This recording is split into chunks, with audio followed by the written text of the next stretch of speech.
Merci à tous nos représentants des candidats. En plus, merci d'être tous à l'heure, ce qui n'a pas été toujours le cas. Aujourd'hui, c'est notre troisième débat. On a démarré il y a 15 jours et on les a fixés tous les vendredis. Donc, tous les vendredis, hors les vacances scolaires et jusqu'au 11 mars, il y aura un débat qui couvre des grands sujets, des grandes thématiques qui sont couvertes par nos fils d'information. On clôturera ces débats le 11 mars à l'occasion d'un événement qui s'appelle Talents for the Planet que nous avons créé l'année dernière, qui sont sur les formations, les métiers et l'emploi du DD, avec la conviction pour AEF et je pense de beaucoup de décideurs que si on ne transforme pas à la base, donc par les formations, et c'est pas à vous qui êtes des représentants du monde de l'enseignement supérieur qui allez me contredire, si on ne transforme pas les formations, les métiers et donc si tout ça ne concourt pas à modifier l'emploi. Ça va être il y a des centaines de questions. On a essayé de les regrouper au mieux et je pense que ça va être un débat très très animé. Bonne réunion, bon débat. Merci Daniel. Eh bien, bonjour à tous. Je suis René-Luc Bénichou, je suis rédacteur en chef à l'agence de presse AEF. Donc on est une agence de presse professionnelle et ce cycle de débats couvre tous les sujets que l'on suit à l'agence. Et ce matin, on va s'intéresser à la recherche, à l'innovation, les politiques de soutien à la recherche publique, les politiques de soutien à la recherche industrielle. En partant du constat quand même que la France a des petites difficultés à tenir son rang. La compétition internationale, et particulièrement en recherche, est rude. La compétition en innovation aussi. Il y a des pays qui émergent, qui font plus qu'émerger maintenant. Je pense à la Chine. En termes de publication scientifique, c'est devenu une vraie puissance. En termes technologiques, c'est un rouleau compresseur. Et on voit que dans les classements internationaux, ça a un impact. Donc on va s'intéresser à ça. On a choisi d'aborder ça sous trois angles, en fait, de politique publique. Premier angle, plutôt sur l'écosystème lui-même de la recherche publique. La France est un pays qui aime beaucoup les structures, donc on en a beaucoup qui font de la recherche. Il faut voir comment on peut peut-être simplifier davantage cet écosystème. Deuxième sujet, bien sûr, le financement. Le financement de la recherche, ça c'est important, le financement de la recherche publique. Il faut payer des gens, il faut payer l'équipement, il faut payer des investissements qui sont très très lourds. Donc ça, le financement, c'est un sujet important. Et puis, il y a toutes les politiques publiques en faveur du soutien à la recherche et développement industriel. Et là, on passe déjà à la valorisation de la recherche, au transfert de technologies, comment on peut passer de la recherche ensuite à l'industrie pour innover, et comment on peut accompagner ça avec des financements et des plans. Il y a eu beaucoup de plans ces derniers temps, je pense qu'on va y revenir. Voilà. Alors, pour discuter de tout ça, nous avons avec nous Bruno Bonnel. Bruno Bonnel, vous êtes député de La République En Marche du Rhône, vous êtes ingénieur chimiste, serial entrepreneur dans le passé, vous avez été aussi investisseur, alors vous avez fait des jeux vidéo, de la robotique, ça c'est un pédigré plutôt entrepreneur. Hendrik Davy. Vous êtes en charge de l'enseignement supérieur et de la recherche à la France Insoumise, qui a eu l'excellente idée d'ailleurs de publier hier son livret de programme sur le sujet. Et vous êtes chercheur, vous êtes directeur de recherche en écologie forestière à INRAE. Voilà. Gilles Le Breton. Bonjour, vous êtes député européen du Rassemblement national. Alors votre parti, c'est le droit. Vous êtes juriste, vous êtes professeur à l'université du Havre. Pierre Ouzoulias, bonjour, sénateur communiste des Hauts-de-Seine. Alors, votre spécialité, c'est l'archéologie. Voilà. Le CNRS est une institution que vous connaissez pas mal aussi. Il faut signaler que vous êtes membre de l'OPEX, l'Office parlementaire d'évaluation des choix scientifiques et technologiques, qui est une institution au sein du Parlement très utile pour éclairer les décisions du législateur. Ce qui est le cas également d'ailleurs de Stéphane Piednoir.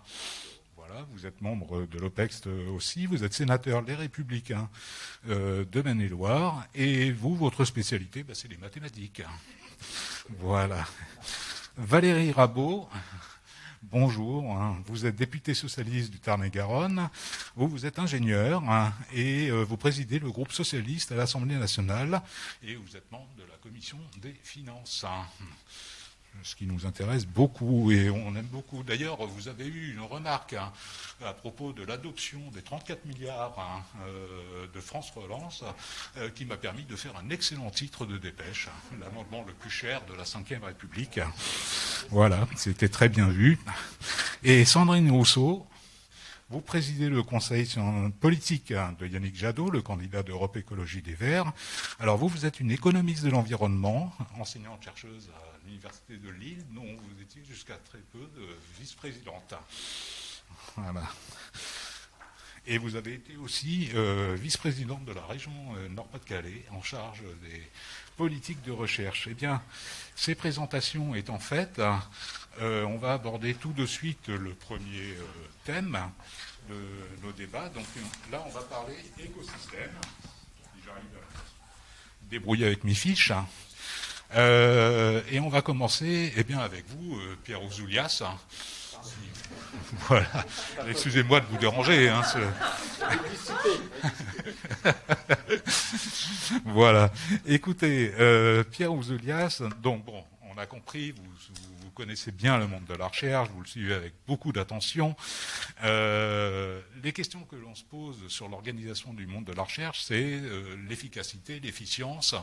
Il y a pas mal de complexité dans la vie quotidienne des chercheurs et des enseignants-chercheurs qui viennent de la multiplicité des acteurs. Est-ce que, selon vous, aujourd'hui, cette organisation vous paraît optimale? Est-ce que ce jeu des acteurs est suffisamment fluide et suffisamment bien organisé pour finalement que la recherche se fasse efficacement en France? Alors en 3 minutes, parce que c'est le temps que vous nous donnez, donc c'est... En 180 secondes.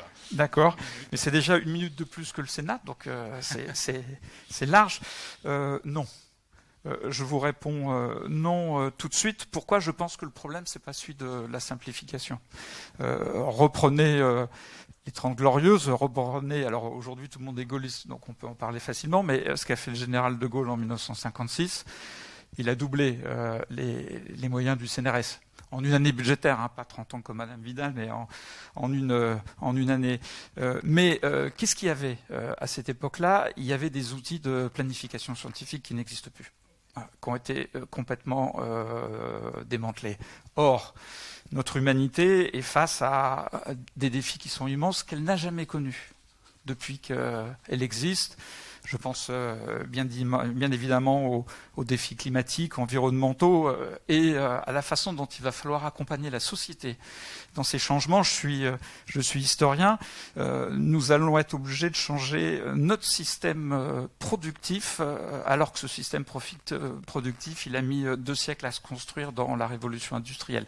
Donc, pour permettre ce passage sur une courte durée, il faut absolument investir très très massivement dans la science, dans la connaissance, dans la recherche, dans les chercheurs. Et pour ça, on a besoin d'un outil qui soit placé au sommet de l'État et qui permette de coordonner les efforts et de rendre compte à la nation et à la représentation parlementaire, ce qui n'est pas le cas aujourd'hui. La loi de programmation de la recherche, elle contenait aucun volet de programmation de la recherche. C'est une loi de programmation budgétaire, mais il n'y a pas d'outil dans la LPR pour réfléchir ensemble et savoir aujourd'hui dans quel domaine nous allons mettre des moyens. Je suis intimement persuadé que la recherche privée seule n'a pas les moyens d'accompagner toute la conversion du système productif, donc elle doit être aidée. Mais elle doit être aidée dans un cadre qui est soumis à l'examen démocratique et de la représentation nationale.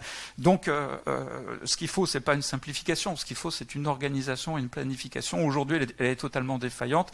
Et on parlera du CIR tout à l'heure. C'est pas le CIR qui va planifier nos dépenses dans le domaine de la recherche. Donc, je crois que nous avons un système de recherche qui est parfaitement original.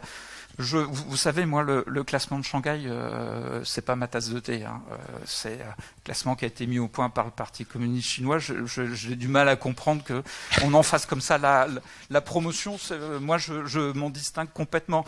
Donc, nos critères, c'est pas le classement de Shanghai.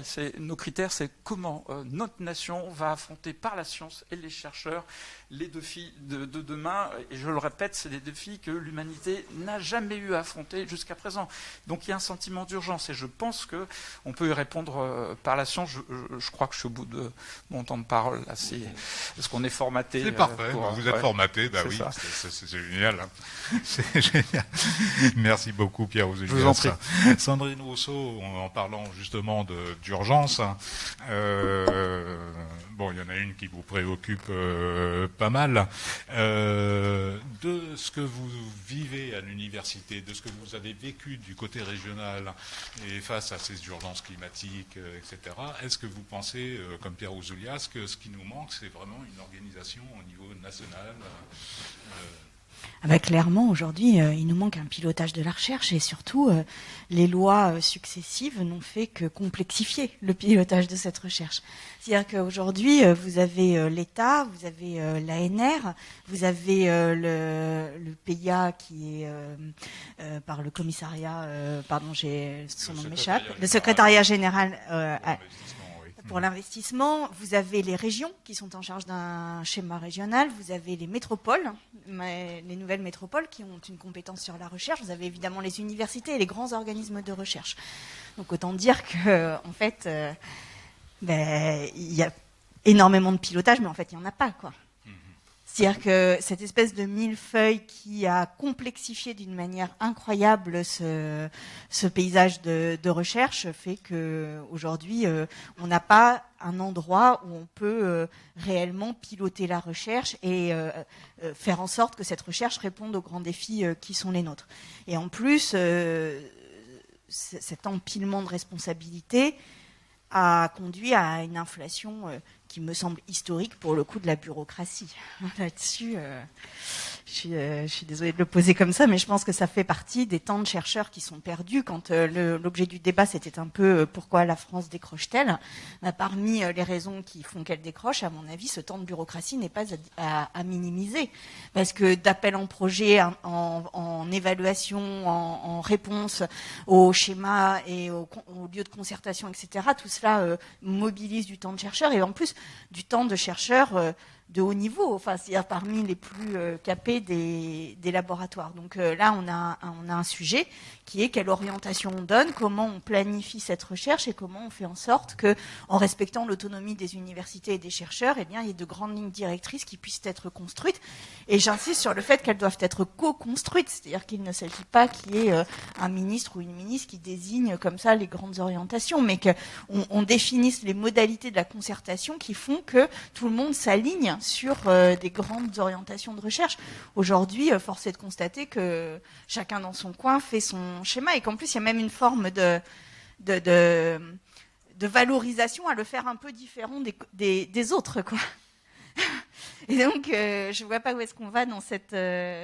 Et la dernière loi de décentralisation a encore une fois complexifié ça. Et alors, l'appel à projet, le développement des appels à projets par la loi de programmation de la recherche, qui en effet ne contient pas de programmation, la place donnée à cette ANR complexifie encore une fois le paysage, puisque c'est de nouveau un acteur qui va définir des grandes orientations sans qu'on sache finalement comment elles s'articulent avec tous les autres échelons. Donc là, pour moi, on est dans quelque chose de l'ordre d'une opacité remarquable et sans doute un peu voulu aussi. Enfin, je comprends pas qu'on puisse faire des lois de programmation qui ne contiennent aucune espèce de programmation.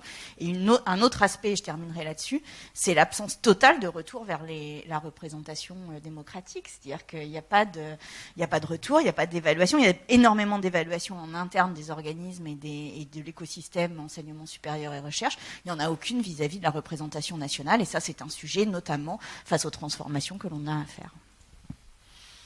Bien. Bon, pour l'instant, il y a un consensus. On va faire l'union de la gauche par la recherche. Stéphane Piednoir, justement, lors de l'examen de la loi de programmation de la recherche, vous êtes de ceux qui est intervenus pour essayer de porter des amendements visant à simplifier le système. Selon vous, alors déjà, est-ce que vous y êtes parvenu ? Je crois que pas totalement. Et ensuite, qu'est-ce que, selon vous, il faudrait faire pour justement simplifier, fluidifier cet écosystème ? Alors d'abord, je partage les constats qui ont été dressés par mon collègue et camarade Ouzoulia, pour reprendre une terminologie qu'il affectionne particulièrement, sur les défis qui sont devant nous. Et aujourd'hui, la puissance d'une nation ne se mesure plus, on le sait bien, par sa capacité à produire, mais par sa capacité à innover, à anticiper, à miser sur les technologies du futur. Donc c'est tout ça pour dire que la recherche est évidemment essentielle pour l'avenir d'un pays. Et au regard de ce qui s'est passé pour la fabrication d'un vaccin, dans le pays de Pasteur, on n'a pas été en capacité de produire un vaccin dans notre pays. C'est qu'un exemple. Enfin, je pense que c'est peut-être l'arbre qui cache une forêt d'une incapacité à rivaliser dans le monde de la recherche. Sur ce qu'il faudrait faire au-delà du constat, vous l'avez dit, la LPR était. Enfin, je rejoins aussi les propos de Sandrine Rousseau. C'est une loi de programmation, mais en fait c'est une loi de financement de la recherche. Comme vous le savez, le Sénat, et j'étais à côté de Laure Darcos, qui était rapporteur au Sénat sur ce texte, dans toutes les auditions, on avait porté, le groupe Les Républicains avait souhaité que cette LPR soit concentrée sur 7 années, soit réduite sur un créneau de 7 années, en concentrant les efforts sur les 2 premières années. Ça a été balayé en CMP, en commission mixte paritaire, les 2 choses, c'est-à-dire à la fois un étalement sur 10 ans, et la concentration des moyens que nous souhaitions sur les 2 premières années n'a pas été satisfaite. Au contraire, on a aujourd'hui, il suffit de regarder l'évolution des financements, on a des promesses qui sont faites en 2024, 2025 et après. C'est toujours plus facile de faire des promesses sur les quinquennats suivants. Sur l'allègement, je partage là aussi ce qui a été dit sur le fait qu'on doit avoir des chercheurs qui cherchent. Valérie Pécresse est très attachée à une administration qui administre. Elle voudra aussi des chercheurs qui cherchent, parce que c'est ça leur cœur de métier, et c'est à ce moment-là qu'ils apportent une plus-value au pays, et non pas quand ils remplissent des dossiers, quand ils remplissent des évaluations qui n'en finissent plus de s'empiler sur leur bureau, et qui leur font perdre leur temps. En revanche, on peut, sinon déconstruire le système, l'écosystème qui est très complexe, il faut le dire quand même. Moi j'ai été enseignant en lycée, enfin secondaire, puis en classe prépa. C'est très éloigné, et il faut sans doute déconstruire l'imaginaire, l'image du savant fou, un petit peu du rat de laboratoire, que les étudiants ont, jusqu'à très loin dans leurs études. Ça, je pense qu'il y a un effort de pédagogie à faire pour aller vers les étudiants et déconstruire cette image. Donc alléger, et puis il y a une étape qui me semble essentielle, puisqu'on est là aussi pour parler des programmes des candidats que nous représentons. Valérie Pécresse, en tant que ministre de l'Enseignement et de la Recherche en 2007, avait porté la loi LRU, première étape très importante de l'autonomie des universités, qui ont toute leur part évidemment, faut-il le rappeler, dans la recherche. Aujourd'hui, cette étape, la deuxième étape des autonomies de l'autonomie des universités n'a pas été franchie, bien au contraire. On a à nouveau une volonté centralisatrice, technocratique, bureaucratique de ce gouvernement, en désignant des recteurs délégués à l'enseignement supérieur à la recherche, en créant un dialogue stratégique et de gestion, que la ministre Vidal met souvent en avant, mais en réalité, c'est une petite pierre dans une autonomie qui doit être beaucoup plus large. On doit pouvoir décloisonner, et pour simplifier, j'ai parlé de l'allègement des démarches administratives, mais il faut aussi décloisonner tout ça, parce que j'ai le net sentiment que chacun travaille un petit peu en vase clos, et que ça manque de collaboration, pas seulement entre le public et le privé, mais parfois même entre public et public. Ok, merci beaucoup. Alors, Valérie Rabault, alors je sais que vous vouliez, vous, insister particulièrement sur le financement de la recherche. Mais comme on va y revenir tout à l'heure, pour poursuivre dans cette lignée-là, vous aussi, vous connaissez très bien le budget de la recherche, voilà, vous êtes intervenu, voilà. Qu'est-ce que vous pensez de ce qui a été dit et puis surtout, qu'est-ce que le Parti socialiste pense de cet écosystème? Alors, sur la loi de programmation de la recherche, qui est une loi uniquement financière et budgétaire, nous on l'a refaite entièrement pour avoir un objectif très clair de 1%. Alors, du PIB, mais version 2019, pas une fois qu'il avait chuté, en termes d'investissement public pour la recherche. Donc on a refait entièrement la loi de programmation de la recherche et on y a assorti 25 propositions très concrètes qui ne sont pas que financières, qui portent aussi sur l'organisation. Sur le premier point, je crois qu'on se rejoint tous, c'est de dire qu'il faut qu'on ait une fixation d'objectifs. Alors on l'appelle comme on veut, un plan pour certains, un conseil national de recherche, qui soit placé au niveau du chef de l'État. Quand vous aviez Obama, il voyait toutes les 2 semaines son Chief Science Officer. Il faut un ou une présidente de la République, moi je milite pour une, qui reçoivent tous les 15 jours, ou tous les mois, allez peut-être tous les mois, mais qui ait une discussion sur les objectifs scientifiques, techniques de recherche du pays. C'est un objectif tellement important, les enjeux qui sont devant nous de transition écologique, énergétique sont tellement, et puis pas que, vous avez le quantique sur la question des données, c'est tellement important. On est face à 2 blocs, la Chine et les États-Unis, que ça ne peut pas on ne peut pas donner de cap. Donc ça, c'est un premier point qui nous paraît essentiel, qu'on définisse des objectifs. Je rejoins tout ce qu'ont dit mes collègues.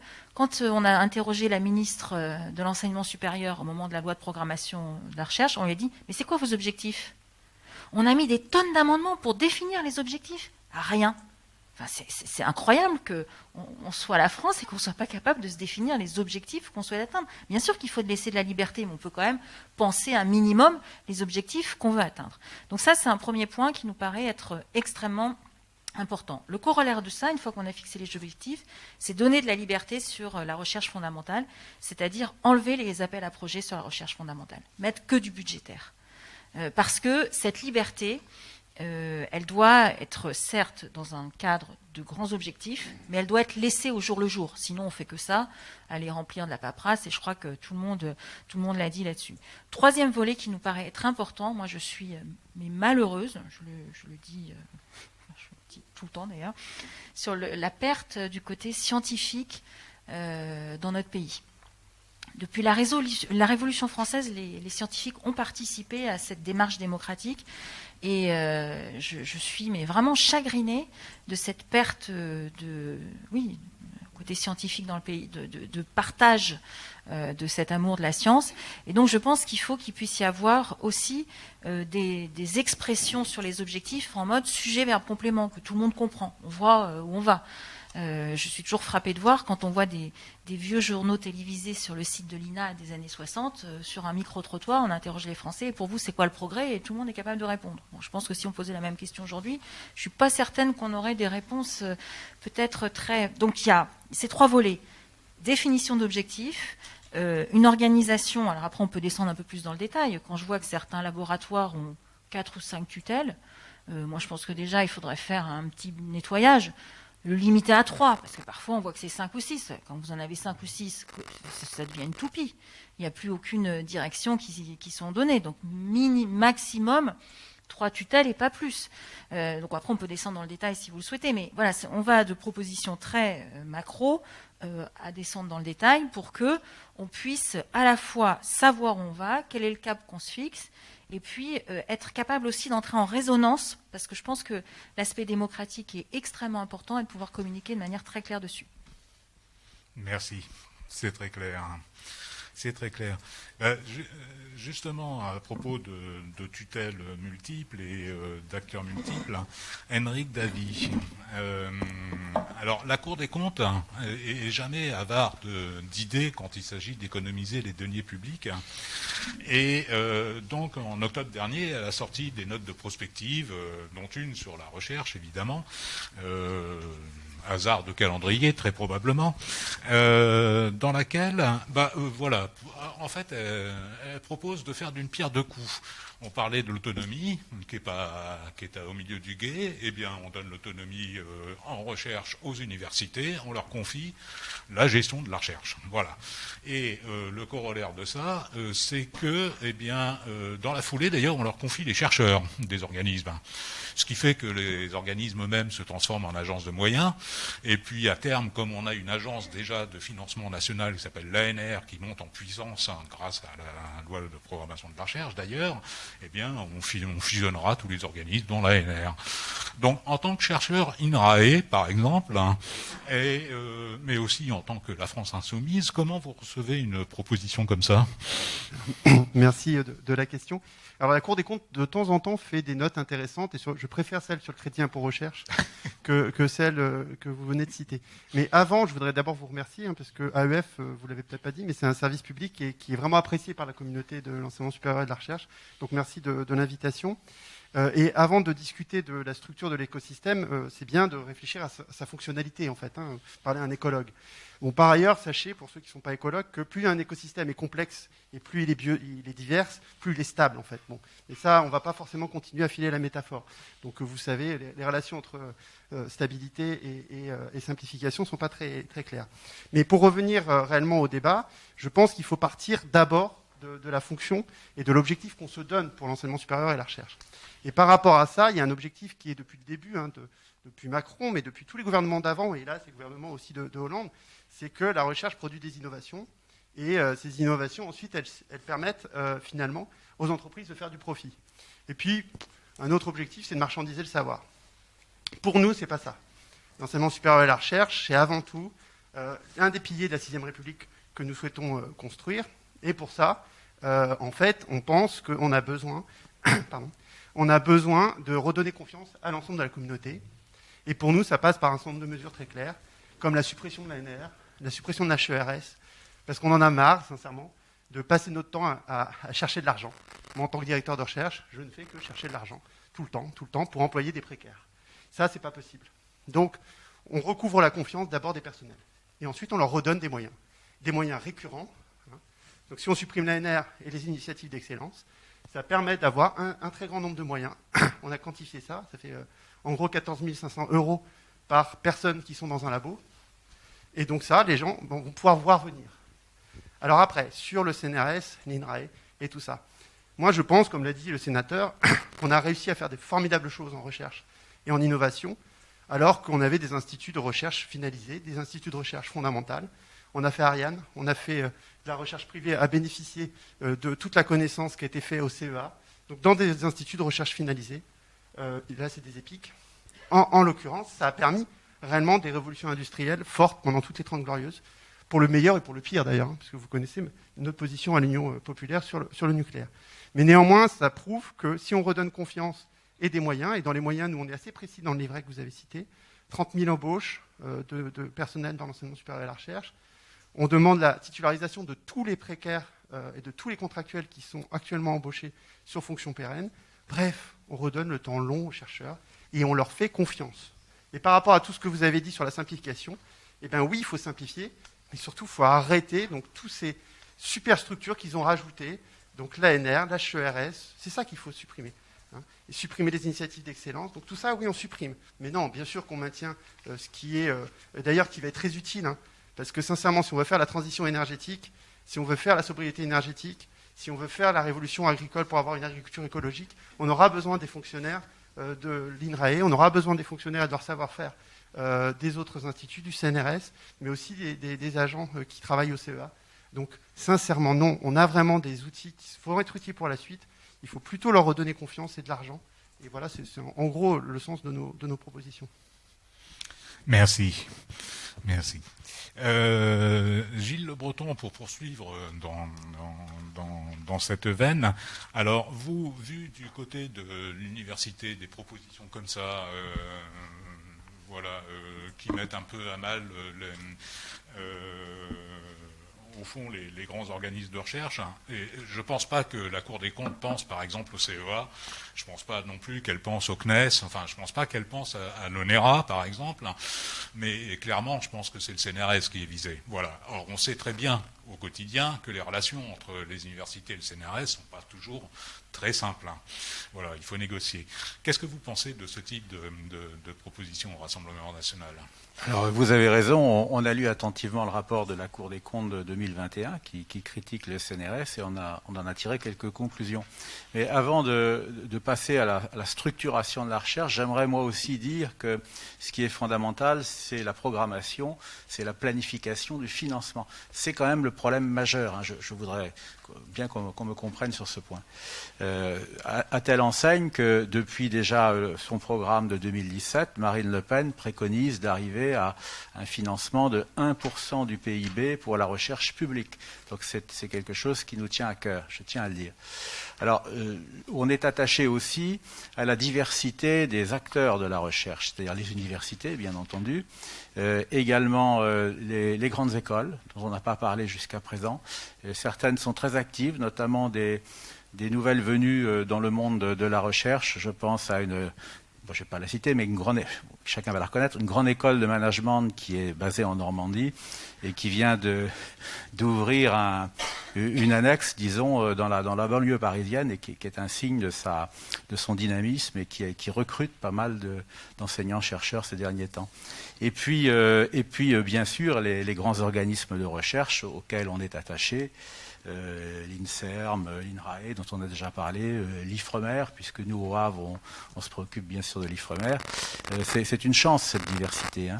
Alors, bien sûr, ce qu'il faut ajouter, c'est qu'il y a quand même des simplifications qu'on pourrait faire, et vous l'avez noté, nous sommes d'accord avec le constat du CNRS. On pense que la structuration des UMR, des unités mixtes de recherche, alors je parle de celle du CNRS, c'est compliqué pour les universités. C'est une gestion qui, comme l'a dit la Cour des comptes, est éclatée et opaque. C'est ressenti comme tel. Et donc moi je pense qu'il faudrait recentrer la gestion de ces unités de recherche pour la confier aux universités, auxquelles il faut faire davantage confiance, et peut-être même aller encore plus loin en affectant les personnels du CNRS qui y travaillent au corps des professeurs ou des maîtres de conférences, c'est-à-dire en faire des enseignants-chercheurs. J'y verrais deux avantages. Le premier, ce serait d'associer davantage la recherche à l'enseignement supérieur. Pour moi, c'est vraiment une qualité, cette association. Et puis le deuxième avantage, c'est que ça permettrait d'apporter du sang neuf aux universités en termes de potentiel d'enseignement. Donc je y vois des avantages. Voilà. En revanche, je tiens à dire que la Cour des comptes va quand même très loin, puisqu'elle envisage à un moment donné de supprimer carrément le CNRS, et évidemment ça, il me semble que c'est allé quand même très loin. Donc moi, je parle simplement des UMR. Pour le reste, le CNRS doit continuer à fonctionner, notamment avec ses unités propres de recherche, et se recentrer sur les domaines dans lesquels il n'y a pas de conflit avec les universités. Voilà ce que nous pensons. Merci. Bruno Bonnel, eh bien, je vous avais gardé pour la fin parce que... Alors, vous êtes dans une situation un peu délicate, alors à double titre. La première, c'est que, vous l'avez noté, il y a un certain mécontentement sur la manière dont la politique de la recherche a été menée durant ce quinquennat. Et puis l'autre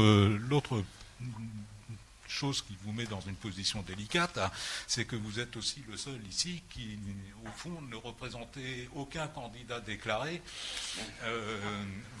Voilà, donc c'est avec un programme qui n'est officiellement pas disponible. Toutefois, on a un président de la République en exercice qui a précisément tenu un discours face au président de l'université qui allait dans le sens que vous disiez d'ailleurs, qui était de confier davantage, effectivement, les universités demandent davantage de responsabilités en matière de gestion de la recherche, et donc le président n'a pas fermé la porte à cette idée, de la même manière qu'il n'a pas non plus fermé la porte à l'idée de renforcer renforcer le rôle des grands organismes de recherche dans justement l'élaboration de plans, la conduite, le pilotage de plans, ce qui se fait un petit peu en ce moment d'ailleurs depuis quelque temps avec les programmes comment ça s'appelle, les PEPR, les programmes et équipements prioritaires de recherche. Voilà.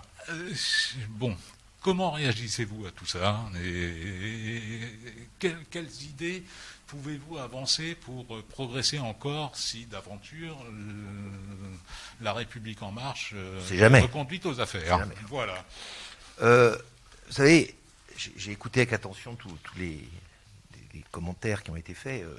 D'abord, ils sont paradoxaux, puisque j'entends en même temps autonomie et grand plan d'organisation. J'entends jardin à la française, et puis quand même on laisse des espaces pour un jardin à l'anglaise.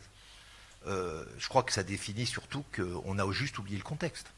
On a 2 éléments de contexte pour la recherche aujourd'hui. Le premier, c'est qu'on est dans un monde d'incertitude, on le voit tous les jours. Effectivement, il y a des très grandes orientations sur lesquelles maintenant, je pense qu'il y a un consensus de tous les partis politiques sur le réchauffement climatique, sur la réflexion sur la biodiversité, sur l'énergie en général. À côté de ça, il y a, et heureusement, le génie humain qui fait qu'il va s'adapter à une échelle individuelle à ces grands enjeux pour y en trouver des solutions, ou pas, mais en tout cas creuser et développer. C'est ce qu'on appelle effectivement la recherche. Je suis assez d'accord sur le fait qu'il faut mettre un paquet notamment sur une recherche fondamentale, parce qu'effectivement, dans ces zones d'incertitude, dans ces réflexions sur le quantique ou sur d'autres sujets, il va falloir bosser sur des schémas qui ne sont pas les schémas avec lesquels on a travaillé jusqu'à maintenant. Conséquence, quand on est en charge d'établir quand on a une responsabilité nationale, on se pose la question, effectivement, est-ce qu'il faut faire de la programmation, du plan, avec, on sait, la difficulté régalienne de changer de cap si jamais on se trompe de direction, ce qui est déjà arrivé des dizaines de fois, quel que soit le parti politique ou le pays, ou est-ce qu'au contraire, il faut donner des moyens, c'est ce qui a été fait comme choix dans la loi de programmation, alors qui porte très mal son nom, nous sommes tous d'accord. Parce que ce n'est pas une loi de programmation, c'est une loi de programmation budgétaire. Est-ce qu'il faut donner des moyens? Écoutez, effectivement, vous allons confier la responsabilité à ça. Le deuxième élément de contexte, c'est l'Europe, qui n'a pas été citée autour de cette table.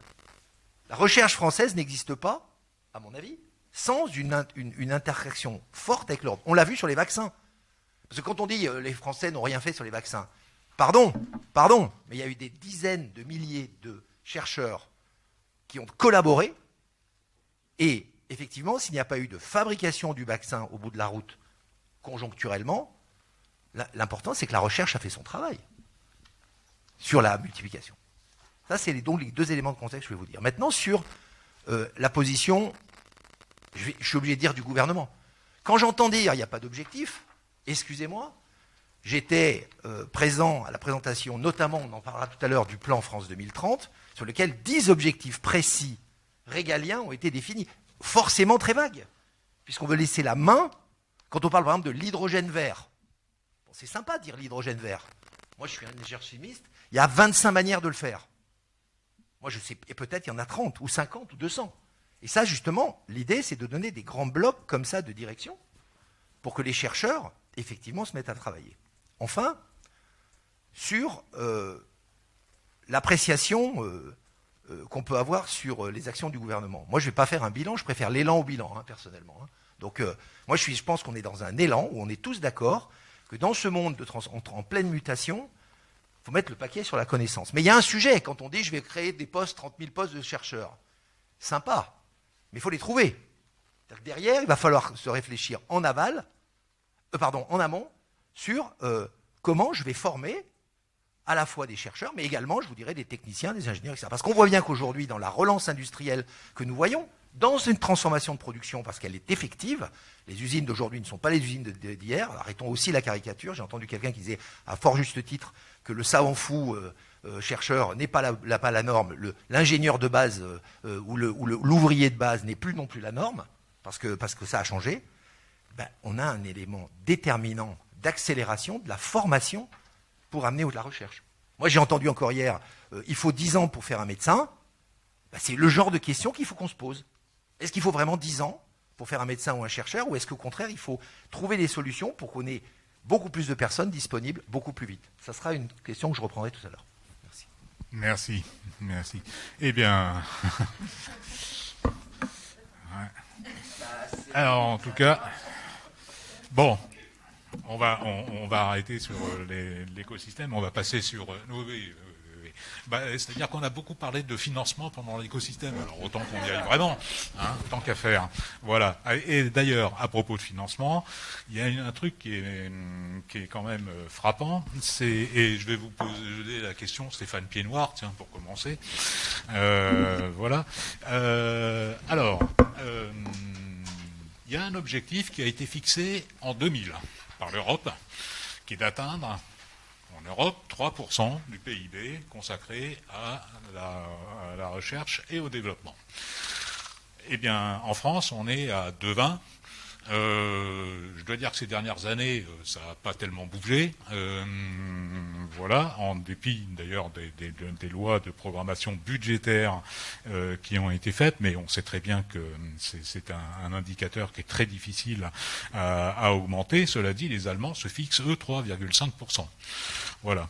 Donc, Stéphane Piednoir, la question elle est un peu simple. Vu des Républicains, est-ce que vous pensez que cet objectif est inatteignable pour la France, hein, ou est-ce qu'il y a quand même des leviers financiers qui nous permettraient quand même de progresser beaucoup plus rapidement, de manière beaucoup plus dynamique vers cet objectif?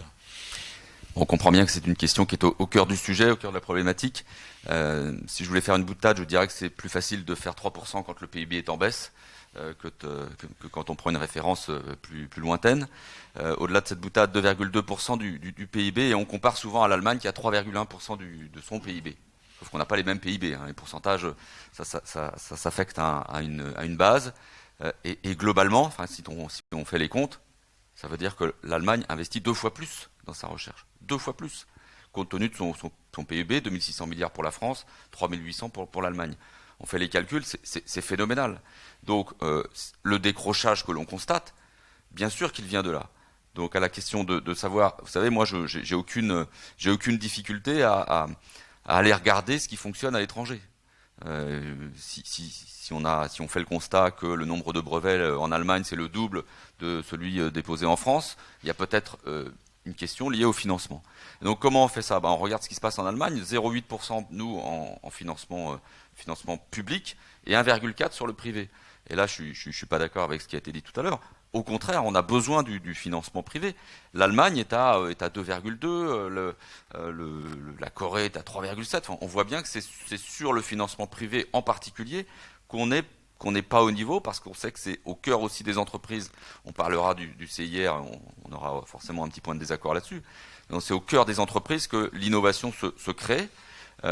Et donc il faut regarder sur l'Agence nationale de la recherche, l'appel à projet. Là aussi, regardons ce qui se passe. Si on compare les deux pays, France et Allemagne, aujourd'hui l'ANR finance à hauteur de 0,02% du PIB. L'Allemagne c'est 1%, il y a un facteur 50.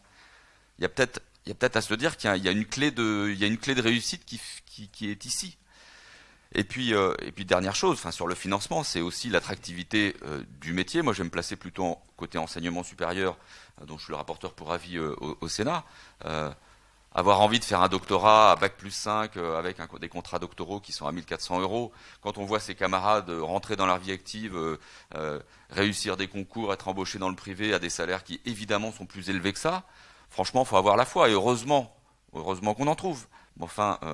Et puis la perspective de carrière derrière, c'est d'être embauché à Bac+8 ou Bac+10 à 2 000 €. Franchement, c'est pas sérieux pour un pays comme la France. On est très loin des standards internationaux et de l'OCDE. Et puis dernière chose, il faut trouver les volontaires, il faut trouver les candidats, dit M. Bonnel. Mais là, je suis désolé, là, il n'y a pas d'élan gouvernemental dans ce domaine-là. Il y a un passif, parce que la réalité, par exemple, de la réforme du baccalauréat, c'est de diminuer l'enseignement des sciences au lycée.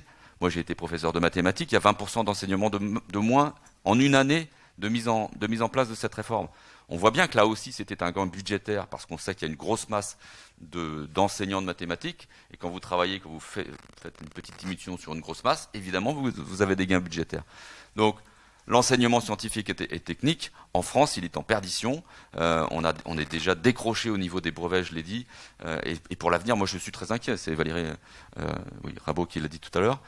Il faut au contraire revenir à des fondamentaux et dire que oui, on a des socles de connaissances solides à acquérir avant d'envisager un doctorat. Enfin, vous imaginez le grand écart qu'on est en train de constater sur la formation de nos futures élites. Donc le financement, l'attractivité du métier, et puis bien sûr, dès le début, la consolidation des acquis des connaissances. Ok, merci. Bruno Bonnel, justement, puisque voilà. Donc, pour mémoire, la loi de programmation budgétaire de la recherche fixe l'objectif d'atteindre au moins, le au moins a été apporté par le Parlement d'ailleurs.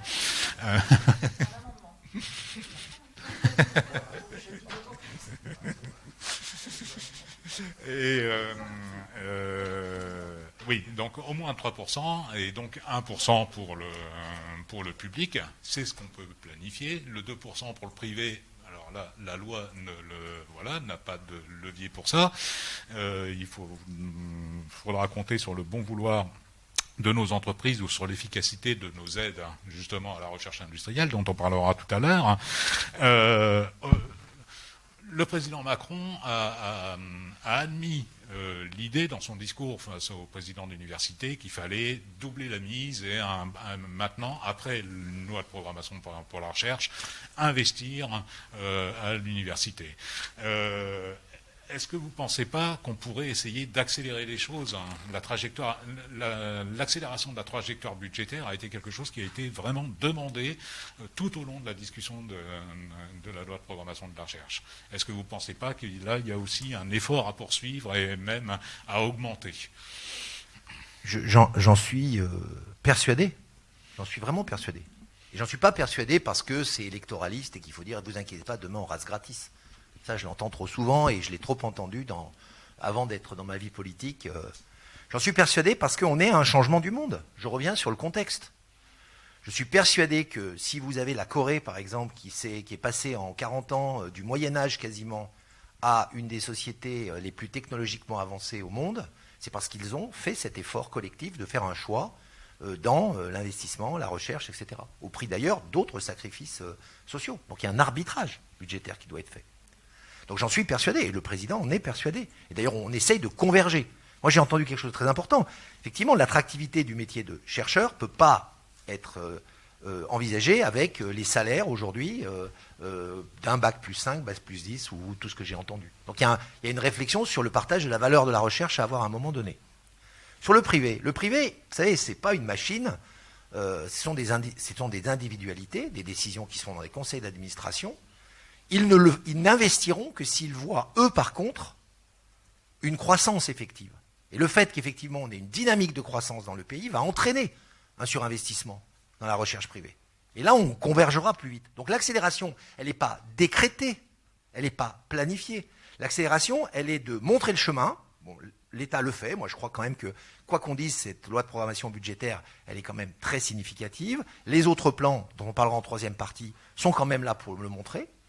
Et puis derrière, d'organiser l'espace sur lequel la logique des entreprises ne soit pas d'aller faire du financier et du trading, mais aller faire de l'investissement qui aille dans le productif. Et c'est comme ça que je pense que ça doit marcher. C'est-à-dire qu'il faut, on est un peu dans ces zones, je répète, dans cet univers d'incertitude, le régalien, il doit encourager, il doit accompagner.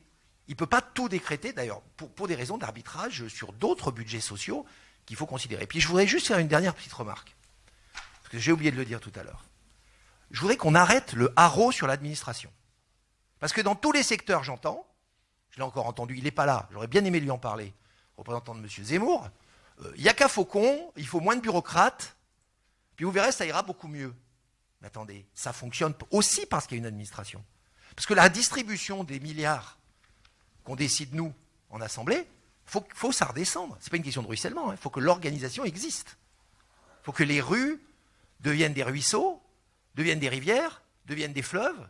Et donc, il faut bien que des gens dans l'intermédiaire existent. Donc, ne caricaturons pas trop vite la performance de ces bureaucrates, parce que pour maintenant mettre les mains dedans en permanence, ils ont adopté la révolution numérique et ils sont sur la route. Donc voilà, je voudrais juste quand même qu'on rappelle que la recherche, ce n'est pas que des cerveaux brillants qui pensent demain. C'est aussi une organisation cohérente de tous les départements ou de tous les secteurs de recherche qu'il faut aussi rappeler. Dernier point, et j'en finis là-dessus très vite, je suis d'accord sur la formation. Moi, je suis scandalisé qu'on n'arrive pas à stimuler plus, mais c'est le résultat de quoi? C'est un effet de balancier. On a tellement sélectionné par la mathématique, par exemple. Combien d'enfants qui voulaient être médecins n'ont pas pu devenir médecins parce que la première année de sélection de médecine, c'était pratiquement que des maths. Moi, j'ai fait, comme certains d'entre nous ici, j'ai fait classe prépa, j'étais pas mauvais en maths, etc.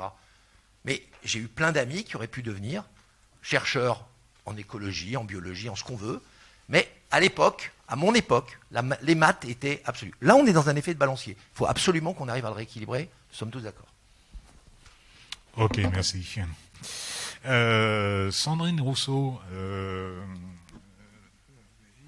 tout à l'heure, on a parlé des salaires. Les salaires sont... Enfin, il y a des bases pour que la recherche fonctionne.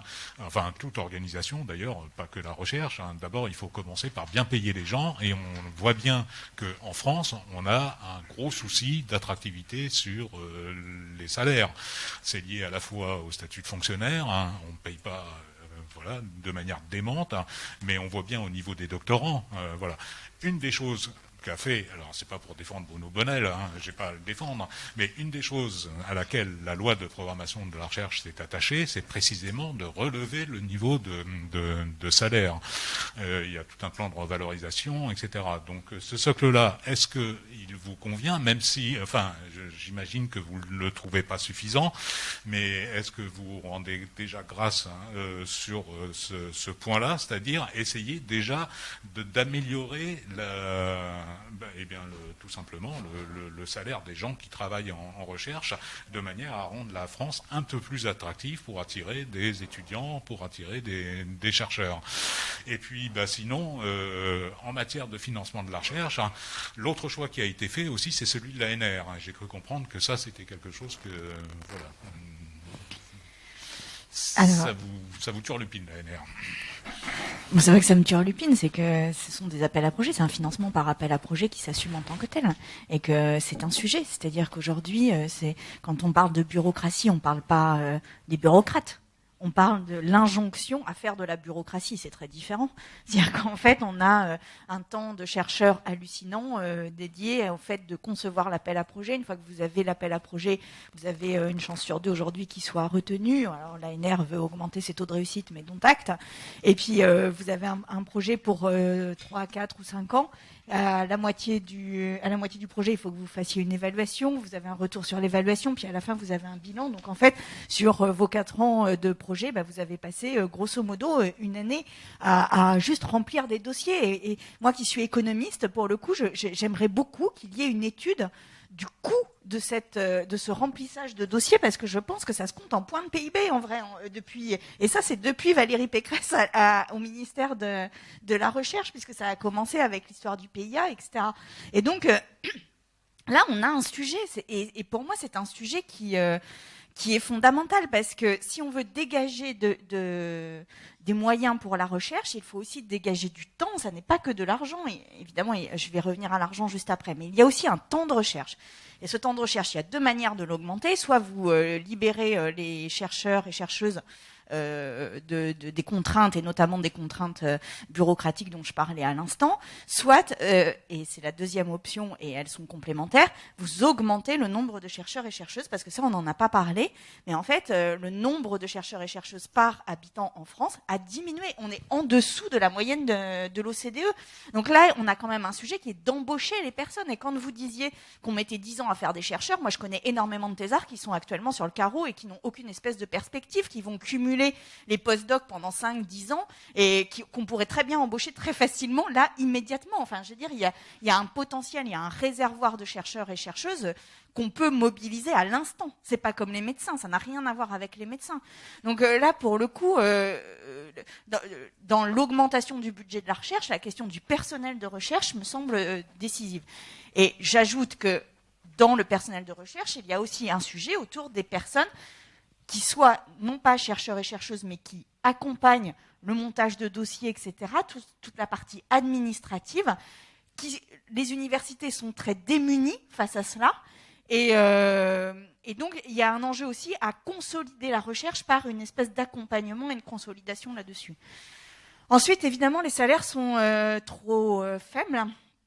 En France, il n'y a pas besoin de nous étendre beaucoup là-dessus pour montrer qu'on est quand même en décalage de manière assez importante avec les autres pays européens, notamment dessus, et particulièrement, vous avez parlé de l'Allemagne, mais il y a d'autres pays en Europe, même l'Angleterre, où nous sommes en dessous. Après, l'autre sujet, c'est qu'on a beaucoup revalorisé les débuts de carrière, mais on n'a pas revalorisé ceux qui étaient déjà en place. Et donc, on se retrouve avec des débuts de carrière, et la LPR permet d'accroître ce phénomène-là, avec des débuts de carrière qui sont de plus en plus valorisés, mais avec un stock de chercheurs et de chercheuses qui, eux, mériteraient aussi d'être davantage valorisés. J'ajoute un aspect qui est qu'on ne cite pas beaucoup dans la LPR, mais il y a un sujet d'égalité femmes-hommes aussi dans la manière dont les enseignants-chercheurs et les chercheurs vont être, et chercheuses évidemment, vont être recrutés, puisque avec les thèses environnées, puis les tenure track, etc., se dessinent des espèces de trajectoires comètes comme ça dans la recherche, donc des trajectoires bien plus rapides que pour d'autres carrières, et que ces trajectoires-là, moi je suis prête à vous prendre le pari aujourd'hui qu'il va y avoir un biais de hommes-femmes dans le recrutement de ces carrières comètes, et que ça, la LPR ne permet absolument pas de corriger ça. Donc ça, c'est un sujet aussi sur qui fait de la recherche en France. Et puis, la dernière chose là-dessus, c'est que oui, il faut augmenter à 1% du PIB, mais il faut aussi revoir le crédit impôt recherche, le crédit d'impôt recherche, parce que la Cour des comptes l'a dit, c'est une niche fiscale aujourd'hui, c'est-à-dire qu'il n'y a pas d'ambition de contrôle de l'usage réel de ce crédit impôt recherche. Je rappelle quand même que c'est 6 milliards d'euros en France, c'est 2 fois plus que le budget du CNRS, le crédit impôt recherche, et aujourd'hui, on n'est pas en mesure de mesurer l'efficacité de ce crédit impôt recherche. Donc, quand on dit qu'on cherche des moyens pour soutenir la recherche, eh ben, en voilà un déjà, modifier ce crédit impôt recherche.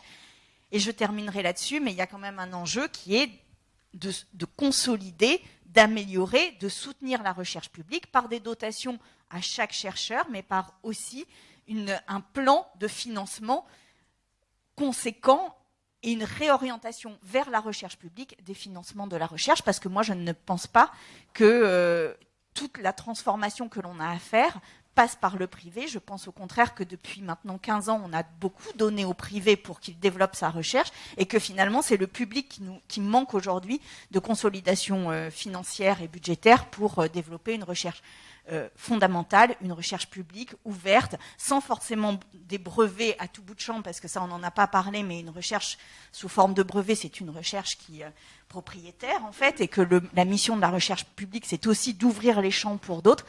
Et donc, renforcer la recherche publique par rapport à la recherche privée, c'est essentiel. Merci.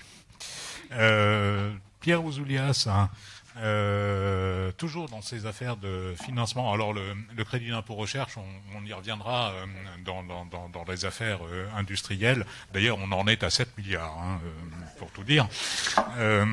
Ça progresse rapidement, le crédit d'impôt recherche. Oui, Pierre Ouzoulias, alors, il y a une question qui agite la communauté scientifique en matière précisément de répartition de financement.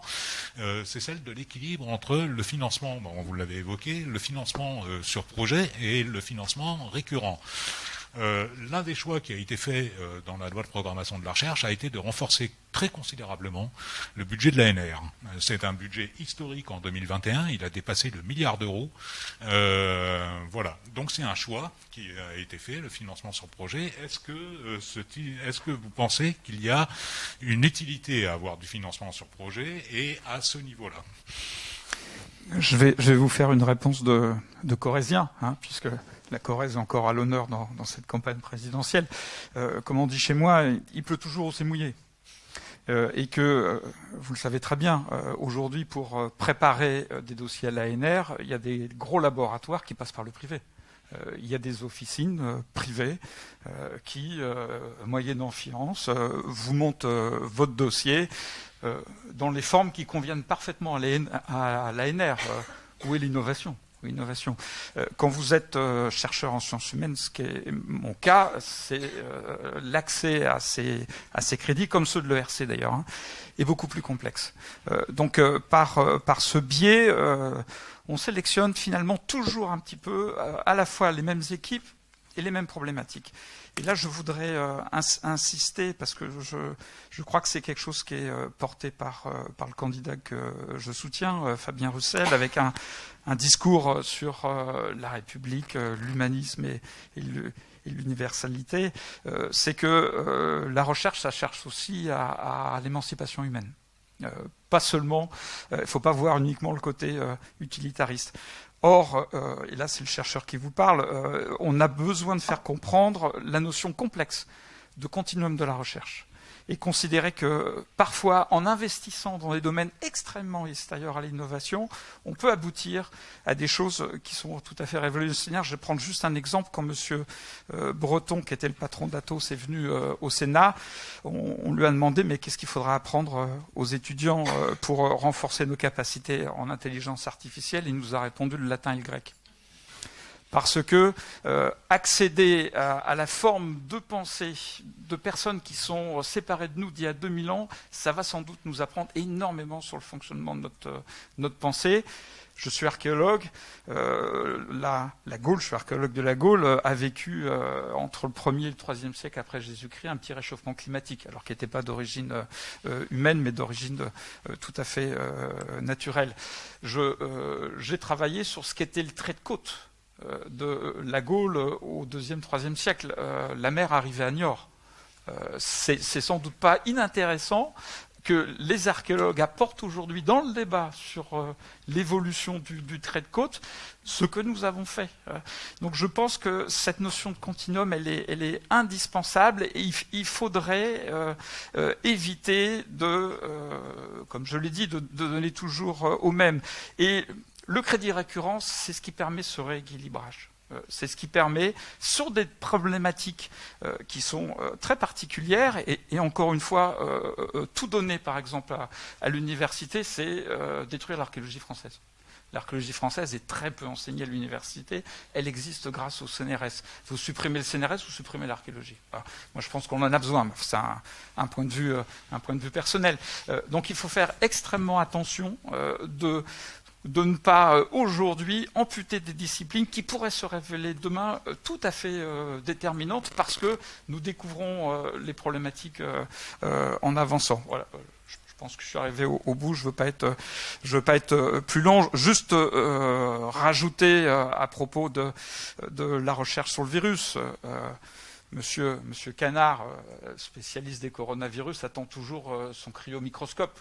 Madame Vidal lui a dit qu'il en avait un, il le cherche encore. Donc ça serait bien que pour les 5 ans prochains, il puisse en avoir un. Monsieur Canard appartient à un laboratoire. Le laboratoire chinois équivalent en a 3. Lui n'en a aucun. Sur les coronavirus, on ne finira pas le problème avec le Covid, il y en aura d'autres derrière. Donc on doit là réinvestir massivement sur des équipements. Notre recherche mange cruellement d'équipements. Je m'arrêterai là. Merci. Bon, à défaut de cryo-microscope, il a eu un projet ANR. Donc, bon.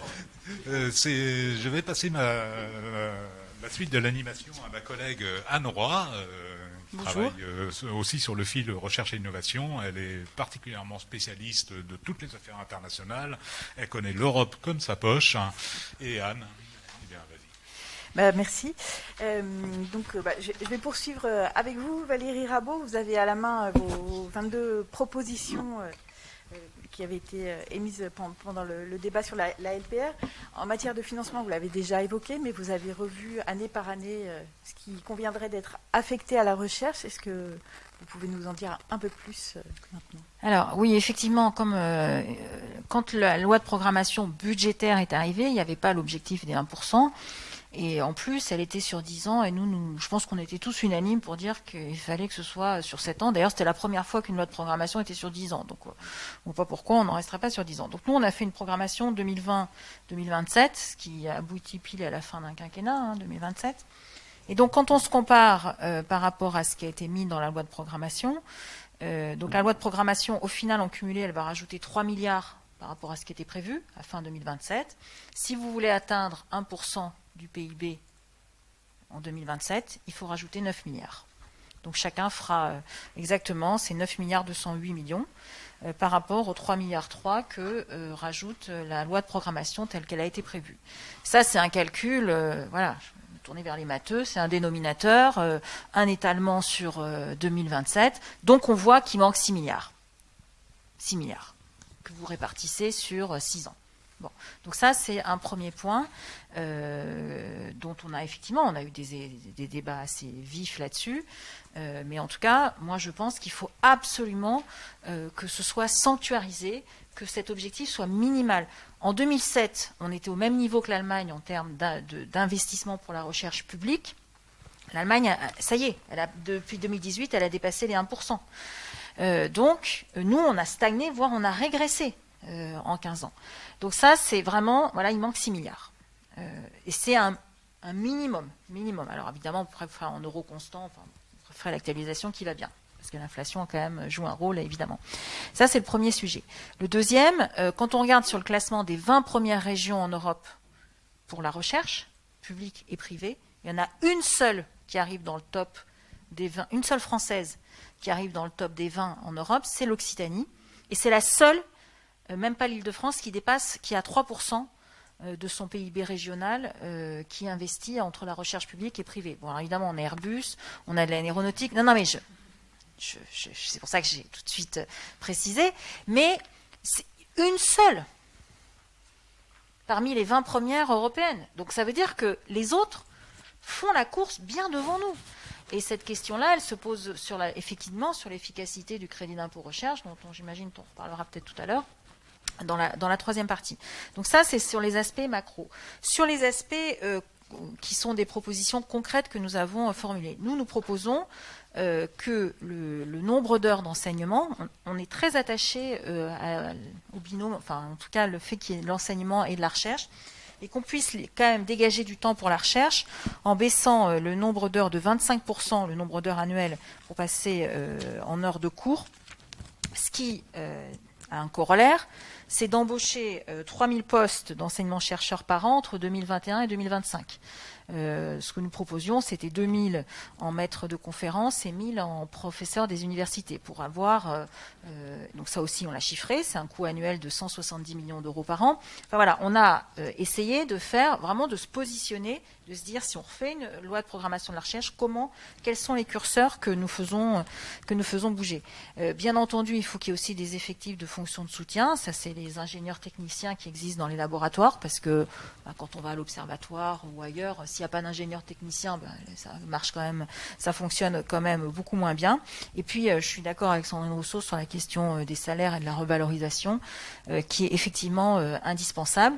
Et troisième volet que j'ai abordé tout à l'heure au début, c'est de dire sur la recherche fondamentale, plus d'appel à projet. Plus d'appel à projet. Il faut arrêter sur cette question-là de perdre du temps, parce qu'effectivement, la recherche fondamentale, c'est aussi explorer un monde inconnu qui n'est pas forcément cadré pour entrer dans toutes les cases qui vont bien, comme cela vient d'être dit. Et donc, ça, c'est un préalable. Il faut changer, sinon on rattrapera pas notre retard. Merci.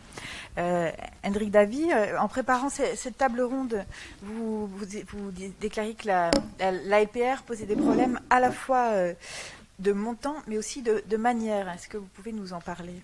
Oui, ça a déjà été dit dans le débat, mais je voulais revenir et rebondir sur l'interpellation de M. Bonal, qui est tout à fait juste. Si on doit embaucher 30 000 personnels, et c'est pas que des chercheurs, hein, parce que ça a été dit ici, c'est des anciens chercheurs, mais c'est des techniciens aussi. Moi, je travaille à l'INRAE, et on est très content d'avoir des techniciens avec un savoir-faire très, très précieux, et on ne remplacera pas ce savoir-faire par des stagiaires, comme c'est le cas dans beaucoup d'instituts. Donc si on doit embaucher 30 000 personnes, est-ce qu'on les a? Sandrine Rousseau vous a déjà répondu. Hein. Il y a 60 000 précaires actuellement dans l'enseignement supérieur et la recherche. Quand on ouvre un poste dans mon unité, on a 80 candidats. 80. Donc il y a bien la nécessité d'ouvrir de postes. Non, quand je vous dis qu'il y a 80 candidats, il y en a 79 qui restent sur le carreau. Hein. C'est un transfert, c'est pas en plus. Si, c'est en plus. Si, moi je parle de 30 000 en plus. Voilà. Plus. Je ne vous ai pas interrompu, monsieur. Donc il y a les deux. Je pense que dans notre réflexion, il y a à la fois la titularisation de tous les précaires actuellement embauchés sur fonction. Mais il y a beaucoup de précaires qui ne le sont plus précaires puisqu'ils sont quittés momentanément le monde de la recherche. C'est pour ça qu'on a besoin d'un plan pluriannuel d'emploi. Mais ça se prépare aussi pour avoir des bons candidats. Donc nous, on propose 8 000 doctorants en plus, 8 000 allocations doctorales en plus par an. Et ça nécessite aussi de réfléchir à avoir des étudiants qui puissent faire tout ça. Donc c'est pour ça qu'on propose une allocation d'autonomie, hein, vous l'avez vu, de 1 062 €. Parce que si les étudiants ont les moyens de travailler et de faire leurs études correctement et d'aller jusqu'au doctorat pour qui c'est difficile par rapport à leur environnement familial, vous aurez plus de docteurs. Alors ensuite, sur les financements.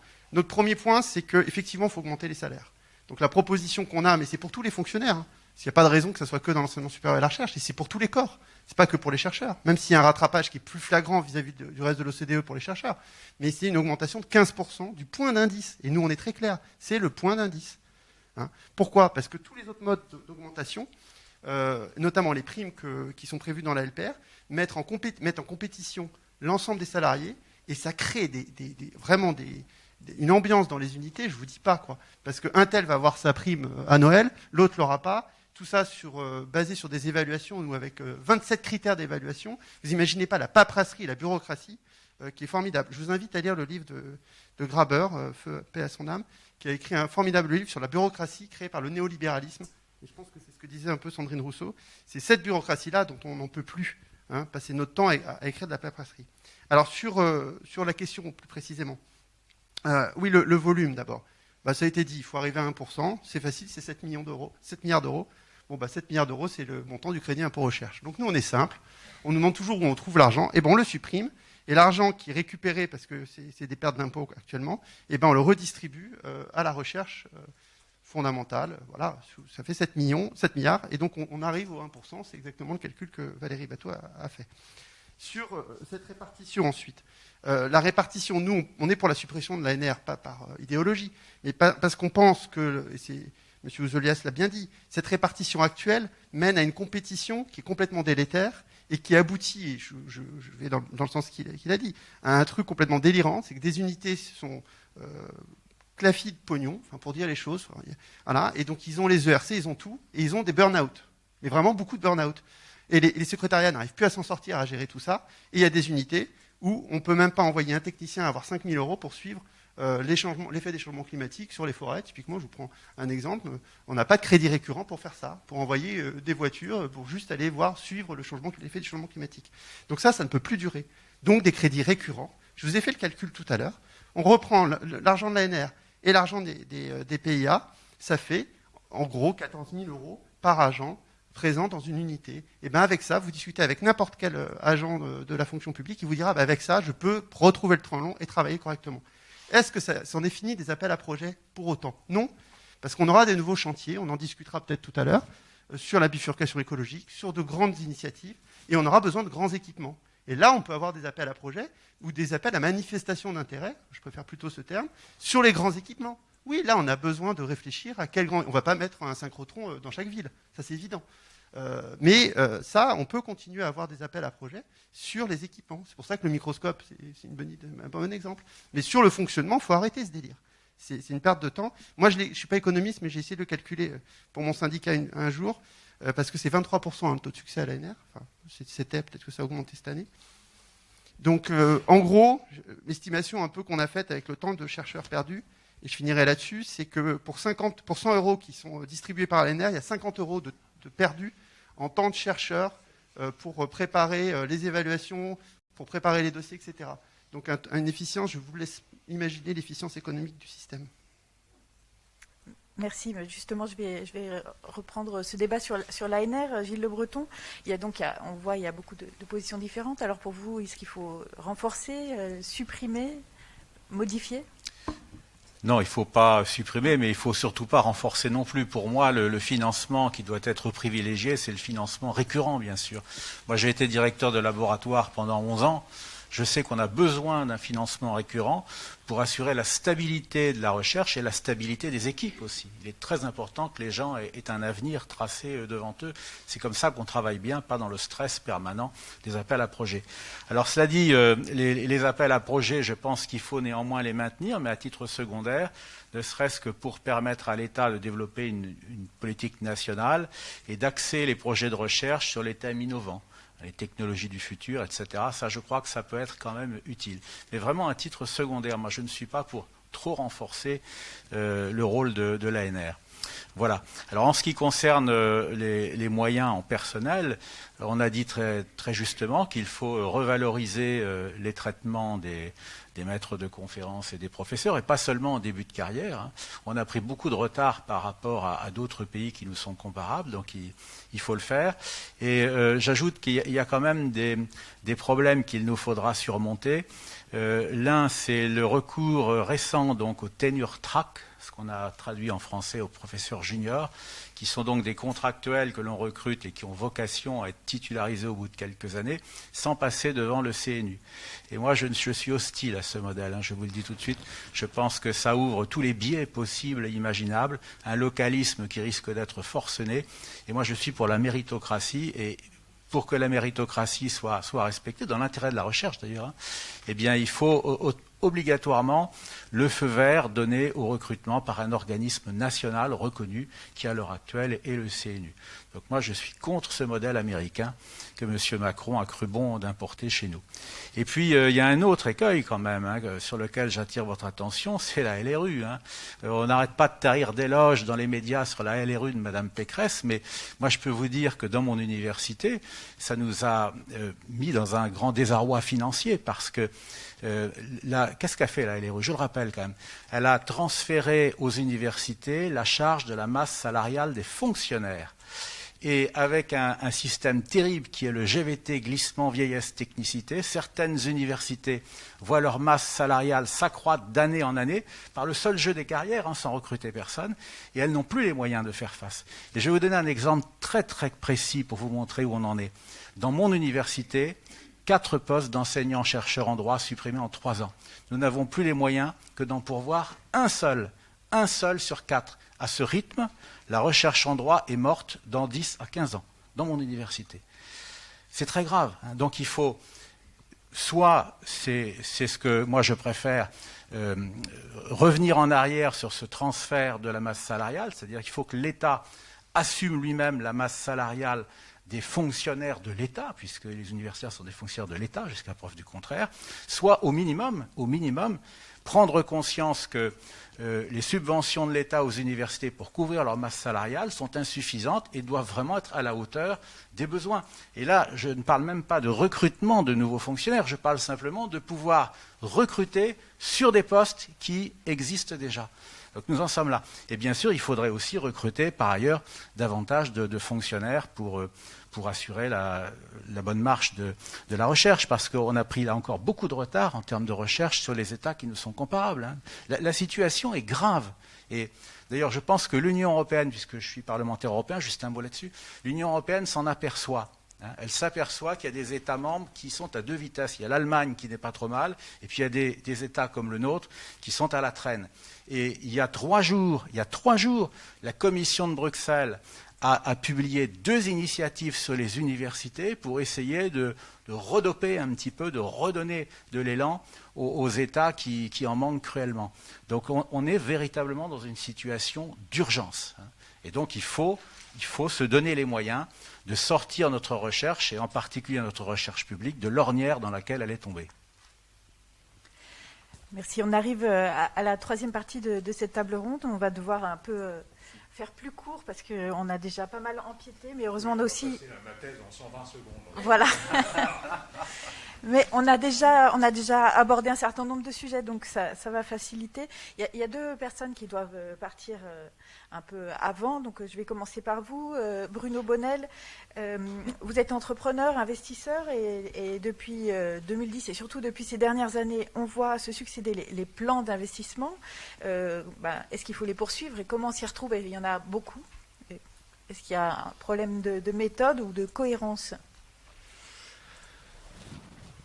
Écoutez, vous avez raison de dire qu'avant la vie politique, j'ai beaucoup développé dans les secteurs notamment des nouvelles technologies. Donc j'ai été de l'autre côté de la barrière et j'ai observé ces plans d'investissement. Et on peut pas dire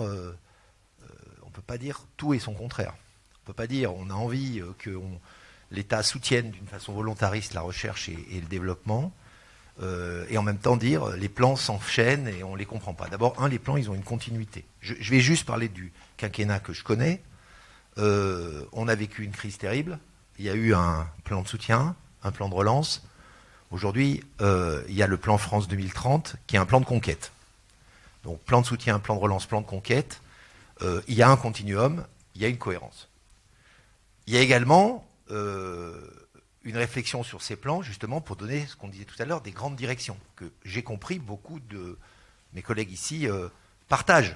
Il faut donner des directions. Alors, on n'est pas tout à fait d'accord sur la rigidité de ces directions, le volume, mais la mission de l'État, c'est effectivement, à mon avis, de donner des grandes directions et de donner des moyens d'exploration dans des domaines qui ne sont pas mercantiles ou qui ne sont pas productivistes. Nous sommes tous d'accord là-dessus. Je crois que, pour raisonner sur monsieur qui est archéologue ici, je dirais qu'on ne peut pas donner des ailes à la nation si on ne comprend pas nos racines.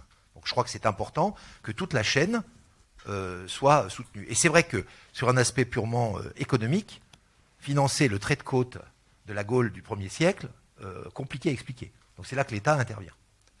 Donc les plans, ils sont là pour justement matérialiser cette volonté. Et quand je rebondis, et ce sera mon mot final, parce que j'ai beaucoup trop parlé, je vais être très court, sur l'Europe, vous savez, si l'Allemagne est en avance, c'est parce que l'Allemagne n'a jamais arrêté d'investir. C'est comme le Japon. Ils n'ont jamais arrêté. Même au pire des crises, ils ont continué d'investir dans la recherche.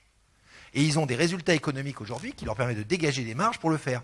Donc on ne peut pas séparer le financement de l'innovation et de la recherche de la croissance économique et, quelque part, de l'industrialisation. C'est ce qu'a dit le président de la République, justement dans la présentation du plan France 2030, en expliquant que l'objectif, c'était mieux vivre. Pour mieux vivre, mieux produire et mieux vivre, il faut mieux connaître et mieux comprendre. Donc l'objectif d'un plan, c'est ça. Donc moi, je crois qu'il y a une continuité là-dessus et que, d'ailleurs, quel que soit le chef de l'État qui est appelé à prendre ses fonctions dans les prochains mois, évidemment, j'ai mon idée sur mon favori, mais quel qu'il soit, il faudra continuer, en tout cas, cette vision d'investir dans la connaissance parce que nous sommes dans cette transformation de société qu'il faut qu'on intègre. Voilà. Merci. Sandrine. Et excusez-moi, vous savez, je dois me sauver parce que oui. Excusez-moi, je vous prie de m'excuser, mais je dois y aller. Sandrine Rousseau, je vais continuer avec vous parce que je crois que vous devez aussi prendre un train. Donc, non, j'ai pris le train pour venir, mais je ne le prends pas tout de suite pour le retour. Je croyais que vous deviez... Oui, donc pour reprendre sur cette question des plans et voilà, comment est-ce que vous voyez les choses? Est-ce qu'il y en a trop? Il y en a beaucoup, il y en a trop, il y en a surtout qui ne sont pas discutés. C'est-à-dire France 2030, c'est typique de quelque chose qu'on a tous et toutes découvert. J'imagine que vous l'avez découvert, vous, qui êtes représentant de la nation au Parlement et au Sénat. Vous avez découvert ce plan France 2030, sans doute comme moi, en regardant la télé et en découvrant que l'avenir de la France, c'était de faire des satellites pour savoir comment on allait mettre des engrais au pied des plantes depuis l'espace. Et je ne suis pas complètement sûre que ce soit ça la meilleure manière de définir en fait les grandes orientations de la recherche. Et de faire en sorte qu'il y ait une forme de concertation aussi sur ces grandes orientations. Et l'endroit de la concertation, c'est quand même un sujet en soi. C'est-à-dire parce que aujourd'hui, on dit que la recherche est complètement libre, autonome. C'est tout sauf vrai. C'est-à-dire qu'aujourd'hui, dans la mesure où il y a des réponses à des appels à projets, dans la mesure où il y a aussi des cofinancements qui sont à aller chercher, et dans la mesure où il y a plus d'argent qui est mis sur la recherche privée finalement que sur la recherche publique, si on cumule l'ensemble des financements, eh bien, en fait, on n'a pas une autonomie, on n'a pas une indépendance de la recherche. Donc la question, c'est un peu comment on adapte cette recherche et comment on fait en sorte que quelques grandes orientations soient discutées et démocratiquement et par des citoyens et citoyennes. Et donc ça c'est un enjeu, c'est de faire en sorte qu'il y ait un regard citoyen sur les grandes orientations de la recherche. La deuxième des choses, c'est que on est aujourd'hui dans une recherche qui est... pardon, j'ai perdu le fil de ce que je voulais dire. Et pourtant c'était important. Ah zut, hein. C'est parce que j'ai pris le train trop tôt ce matin, je crois. Il fallait prendre l'avion, ouais, c'est ça. De Lille, surtout. Non, bon, bah, du coup, j'ai perdu le fil et pourtant, c'était super important et ça n'avait pas été dit encore dans le débat. Bon, si ça me revient, Oui, mais les plans, ça me suffit pas comme une mémoire. Merci de m'aider, mais ça ne me suffit pas.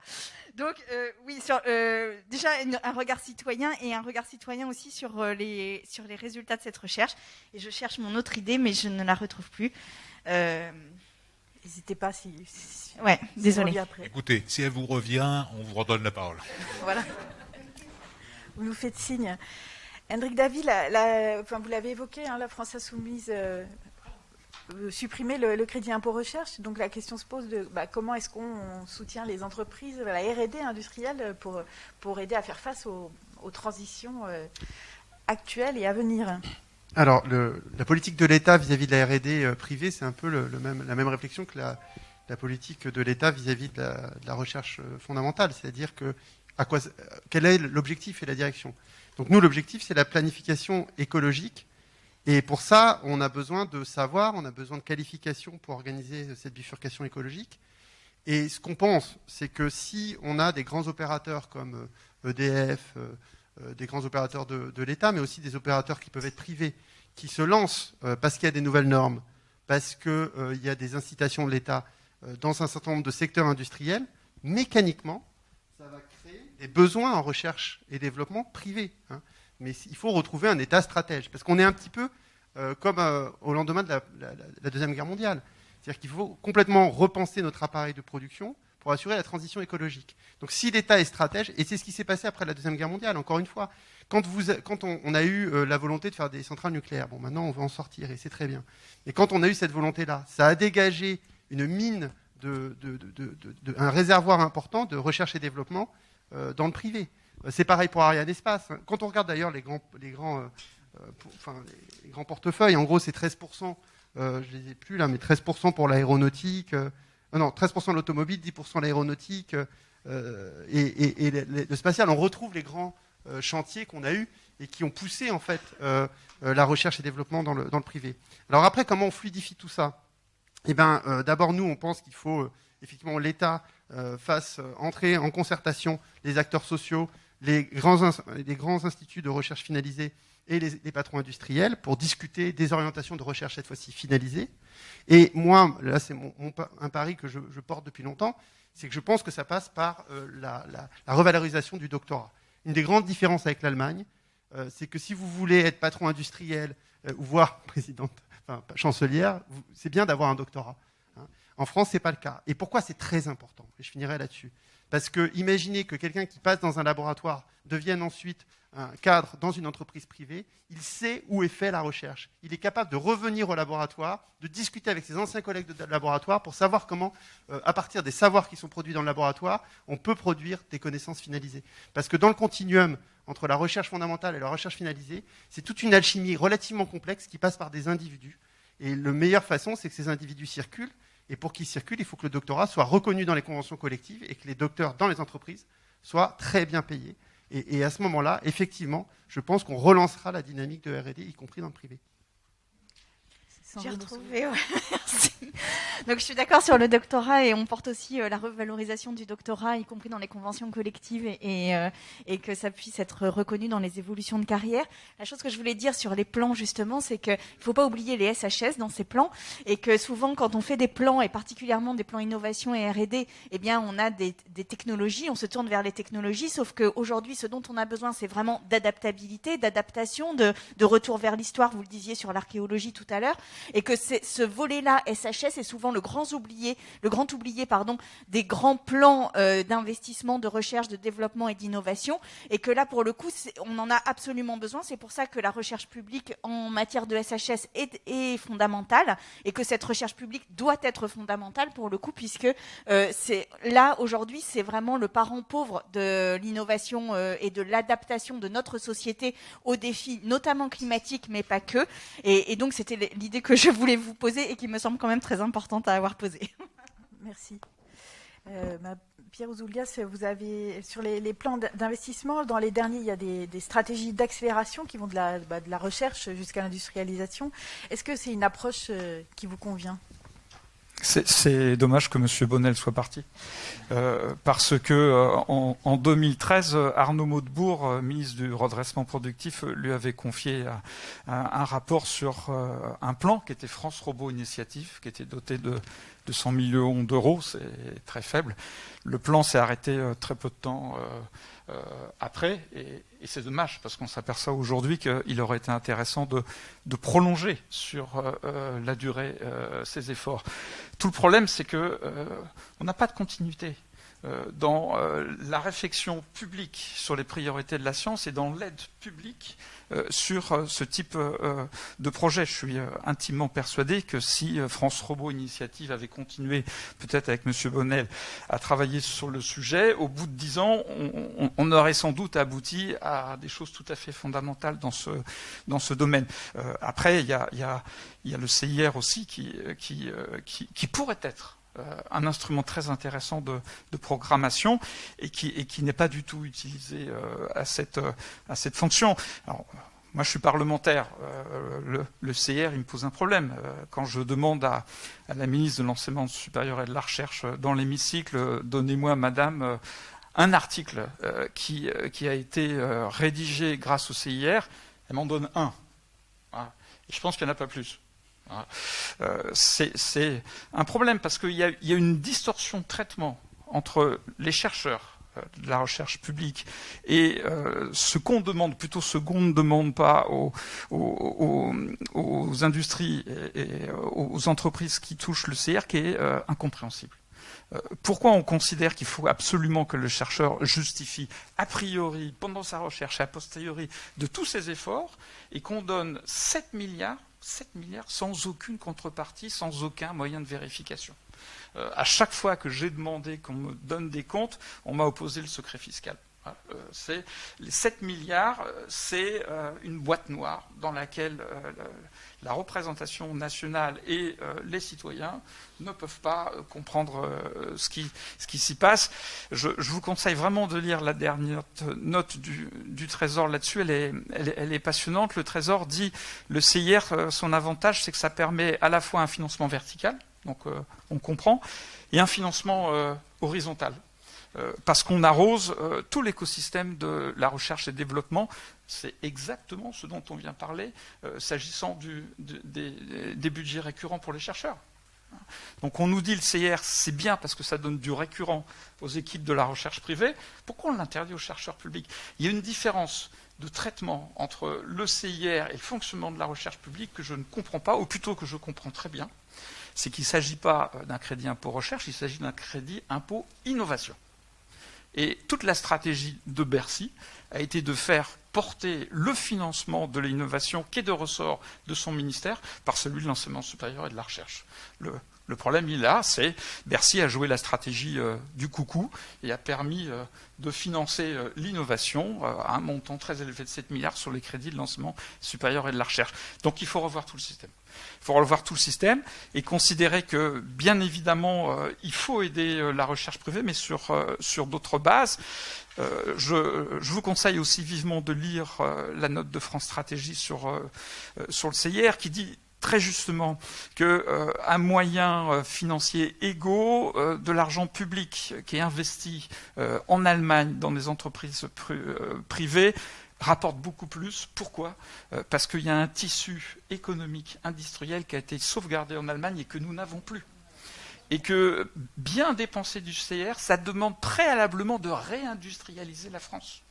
C'est un objectif économique, c'est un objectif de souveraineté nationale, et c'est un objectif moral. Parce qu'on ne peut pas accepter aujourd'hui de délocaliser nos industries les plus polluantes. Il faut les rapatrier et les décarboner. Donc là, il y a énormément de choses sur le nucléaire. Moi, j'ai lu avec beaucoup d'intérêt le rapport rendu par mon collègue sur Astrid. Pourquoi on a abandonné Astrid ? On aurait dû continuer à travailler sur le nucléaire de 4e génération. Il faut écarter aucune piste, et pas celle-là. C'était très important, je ne comprends pas. Là, il y a une faute stratégique qui est dramatique. On va être obligé de relancer ce projet. On aura perdu beaucoup de temps. Et j'aimerais finir sur la place des docteurs. Je partage tout à fait ce qui a été dit. Il y a en France un énorme problème avec les docteurs. Les entreprises en général préfèrent les ingénieurs pour la recherche et développement, pour plein de raisons, et notamment parce que la plupart qui aujourd'hui gèrent la recherche et le développement viennent du milieu des ingénieurs qu'ils connaissent et ils préfèrent recruter dans ce domaine-là. Il y a une méfiance par rapport aux docteurs parce qu'ils gardent cette image néfaste de quelqu'un qui est dans sa tour d'ivoire. Il faut changer ça. Il y a une réforme qui a été faite de l'ENA. On aurait pu espérer que l'État montre l'exemple et impose que dans la nouvelle école de formation des hauts fonctionnaires, des élites, il y a un contingent minimum de docteurs. C'est pas fait. Il y a un tour extérieur qui permet de recruter 2-3, mais la haute fonction publique va continuer à rester étrangère au système du doctorat, ce qui est une spécificité française. On nous dit qu'il faut rejoindre les formats internationaux, et sur le doctorat, nous sommes rivés sur des conceptions qui ne sont pas comprises à l'étranger. Parce que pour un étranger, le doctorat, ça reste quelque chose de tout à fait essentiel. Donc là aussi, il y a énormément à faire. Je crois que j'ai été beaucoup trop long, je m'en excuse. Valérie Rabault, vous voulez peut-être réagir sur le CIR, mais je voulais aussi vous entendre sur les plans, parce que vous parliez de programmation. Est-ce que ça permet de répondre justement à cet enjeu-là ? Alors, sur le crédit d'impôt recherche, effectivement, aujourd'hui, c'est 2 fois le budget du CNRS. Et c'est un crédit d'impôt qui augmente quasiment de 500 millions d'euros par an, sans qu'il y ait de fixation d'objectifs. C'est-à-dire que, grosso modo, les entreprises peuvent l'utiliser, mais on ne sait pas sur quoi. Il n'y a même pas d'état des lieux précis de quelles sont les innovations ou la recherche qui a pu être financée. Alors effectivement, c'est un peu une boîte noire. Il y a 4 parlementaires qui peuvent aller voir le détail. Ce sont les 2 rapporteurs généraux de la Commission des finances et les 2 présidents de la Commission des finances. Je suis allée à Bercy le faire quand j'étais rapporteur du budget. Aller voir le détail entreprise par entreprise. Effectivement, ça relève du secret fiscal, c'est là où ça pose problème, parce que c'est de l'argent public qui devrait être, on devrait dire, il y a eu 100 millions d'euros investis dans telle et telle recherche. Bon. J'ai déposé chaque année des amendements pour modifier le crédit d'impôt recherche à la suite des visites, un peu surprise aussi, que j'étais allée faire à Bercy sur ce sujet-là. Je n'ai pas eu gain de cause. Je ne vais pas désespérer, il faut continuer à mener la bataille. Mais on ne peut pas avoir 7 milliards, c'est 2 fois le budget du CNRS, chaque année investi, sans qu'il y ait fixation d'objectifs. Bon, il y a des contrôles qui sont faits par le ministère des Finances, les impôts, mais ce n'est pas le sujet. Le sujet, c'est vraiment l'objectif qu'on se fixe sur le financement des docteurs. Enfin, toutes ces questions-là, elles sont essentielles. Et donc ça, c'est d'un point de vue micro, et d'un point de vue macro, l'augmentation du crédit d'impôt recherche est largement supérieure et pas corrélée à l'augmentation de l'investissement dans la recherche par les entreprises. Donc on peut juste se poser, quand on aime un peu les maths, un problème de corrélation qui n'est pas tout à fait, c'est pas une corrélation à 1, loin de là. Donc ça, c'est le premier point. Il faut, quand il y a 7 milliards d'euros, le Parlement ne peut pas fonctionner comme ça. C'est une boîte noire. Donc ça, c'est inacceptable. Deuxièmement, sur les objectifs. Bon. Effectivement, Bruno Bonnel, on aurait pu lui répondre. Le premier plan qui a été fait par le gouvernement, c'est 130 projets. Non, mais 130 projets, personne n'y comprend rien. Il faut que la puissance publique assume de se fixer des objectifs. Moi, je vois 5 grands secteurs avec un objectif de décarbonation qui doit être le fil conducteur. C'est l'agriculture, la santé, les transports, l'énergie, parce que là, on a un vrai débat qui se pose face à nous, et puis tout ce qui est le monde du quantique et des données, parce que là, c'est un objectif géostratégique pour notre pays. Une fois qu'on a dit ça, il faut aussi que la puissance publique, elle assume de faire les choses sur la partie infrastructure de A à Z. Je prends un exemple très concret. Les bornes de recharge électrique. Bon. Dans le plan 2030, alors ça a un peu évolué, mais dans le premier plan, il y avait 250 millions d'euros qui étaient mis pour donner une subvention quand on installe une borne de recharge électrique. Qu'est-ce qu'elle fait, l'Allemagne? L'Allemagne, elle dit, je le fais de A à Z. Je me concerte avec les constructeurs. Elle met 3 milliards d'euros, c'est-à-dire quand même plus de 10 fois plus que ce que fait la France, pour faire 1 million de bornes de recharge électrique. Et elle le fait de A à Z. Elle ne dit pas, je vais mettre 10 ou 20% de subvention. Parce que quand on fait 10 ou 20% de subvention, c'est pas fait. C'est ni fait ni à faire. Donc ça, c'est un point qui doit être de changement de méthode. Une fois qu'on a fixé les objectifs, il faut changer aussi la méthode là-dessus. Et le troisième point, je vais finir là-dessus, c'est, moi je rejoins complètement ce qui a été dit sur les docteurs. L'histoire de la suppression de l'ENA, ça a été une occasion manquée de pouvoir remettre les docteurs vraiment dans la décision, dans la prise de décision. Je prends un exemple, Madame Merkel, qui est une scientifique, quand il a fallu mettre 700 millions d'euros pour débloquer 3 vaccins et notamment investir chez BioNTech, elle l'a fait. Et ça a été fait avec le Bundestag, ça a été fait de manière concertée, mais ça a été fait. Je veux dire, décider vite, ça ne veut pas dire décider seul. Ça veut dire décider en concertation avec une méthode, avec des scénarios, des objectifs. Et ça, c'est un vrai esprit scientifique que, c'est pas ma majorité politique, mais enfin, il se trouve que je suis bien obligée de reconnaître qu'elle l'a quand même démontré. Donc, ce qui a failli se passer sur la réforme, je fais juste un aparté là-dessus, c'est que la majorité voulait même supprimer les corps d'ingénieurs dans la fonction publique. Non seulement elle n'a pas intégré les docteurs, mais elle voulait en plus supprimer les corps d'ingénieurs. Pour vous dire, vous rentrez à 25 ans, vous êtes ingénieur, vous vous faites gérer par quelqu'un qui n'a aucune idée de ce que sont les enjeux scientifiques. Quand vous avez 25 ans, vous avez besoin d'avoir un responsable qui puisse vous guider aussi dans les orientations que vous prenez. Donc ça, c'était du délire absolu. On a réussi à le faire reculer, mais enfin, c'était quand même du délire absolu. Et dernier point, et ça c'est mon petit cri de cœur, parce que voilà, le fait qu'il n'y ait plus de maths en première et terminale. Mais je ne dis pas que les maths, ce soit l'alpha et l'oméga de tout. Ne me faites pas dire ce que je n'ai pas dit. Je dis juste, ou l'omicron. Voilà, comme il veut. Mais ce que je veux dire, c'est que c'est important aujourd'hui, ceux qui ont les bonnes informations, qui se disent, je prends les options pour pouvoir contourner, faire telle et telle filière. Encore une fois, on va avoir une ségrégation qui est extrêmement néfaste pour notre pays. Et je pense que la perte de l'esprit scientifique, si on continue comme ça, on va le payer très très cher. Très très très très cher. Merci. Gilles Le Breton, de votre côté, on a beaucoup entendu les positions des uns des autres sur le CIR. Est-ce que pour vous, qu'est-ce qu'on fait de ces 7 milliards d'euros ? Alors, on les réutilise un peu différemment de leur utilisation actuelle, mais tout d'abord, un petit mot sur les plans, vous savez, récurrents de financement qui se sont multipliés ces dernières années. C'est un financement par secousse, donc c'est loin d'être l'idéal. Il faut absolument une planification nationale beaucoup plus raisonnée, avec la fixation de priorités. Et parmi ces priorités, il y a notamment l'intelligence artificielle. Et je veux dire que là encore, l'Union européenne a un rôle d'incitation, puisque le Parlement européen a voté beaucoup de rapports ces derniers temps sur l'intelligence artificielle, qui montre l'urgence pour les États membres de prendre ce problème à bras-le-corps. Et même, c'est une telle urgence qu'un rapport qui porte mon nom a été voté même par des gens de gauche. C'est vous dire si, pour une fois, la politique politicienne a été vaincue. Alors, en ce qui concerne le financement, proprement dit, les moyens techniques, le crédit impôt recherche, c'est effectivement 7 milliards d'euros par an, c'est beaucoup.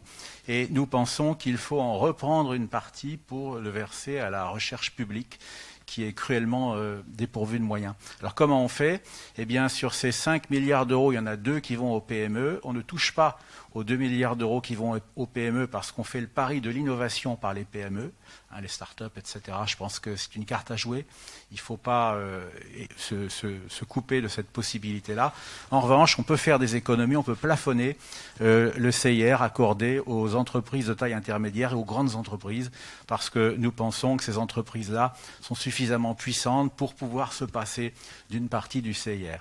Donc, d'après nos pointages, sur les 5 milliards d'euros qui restent pour ces entreprises-là, on peut en reprendre au moins 2 milliards qu'on pourrait affecter à la recherche publique. Voilà. Donc, ce serait une façon de répartir les moyens de façon plus juste. Et je pense que c'est une solution vers laquelle il faut s'orienter. Merci. Stéphane Piednoir, est-ce que chez les Républicains aussi, on veut réformer le crédit impôt recherche ? En tout cas, on veut pas s'en séparer. Je crois qu'on ne peut pas à la fois déplorer les résultats, non pas médiocres, mais en recul de la recherche au niveau national et se tirer des balles dans le pied en sabrant un outil qui fait ses preuves à l'étranger.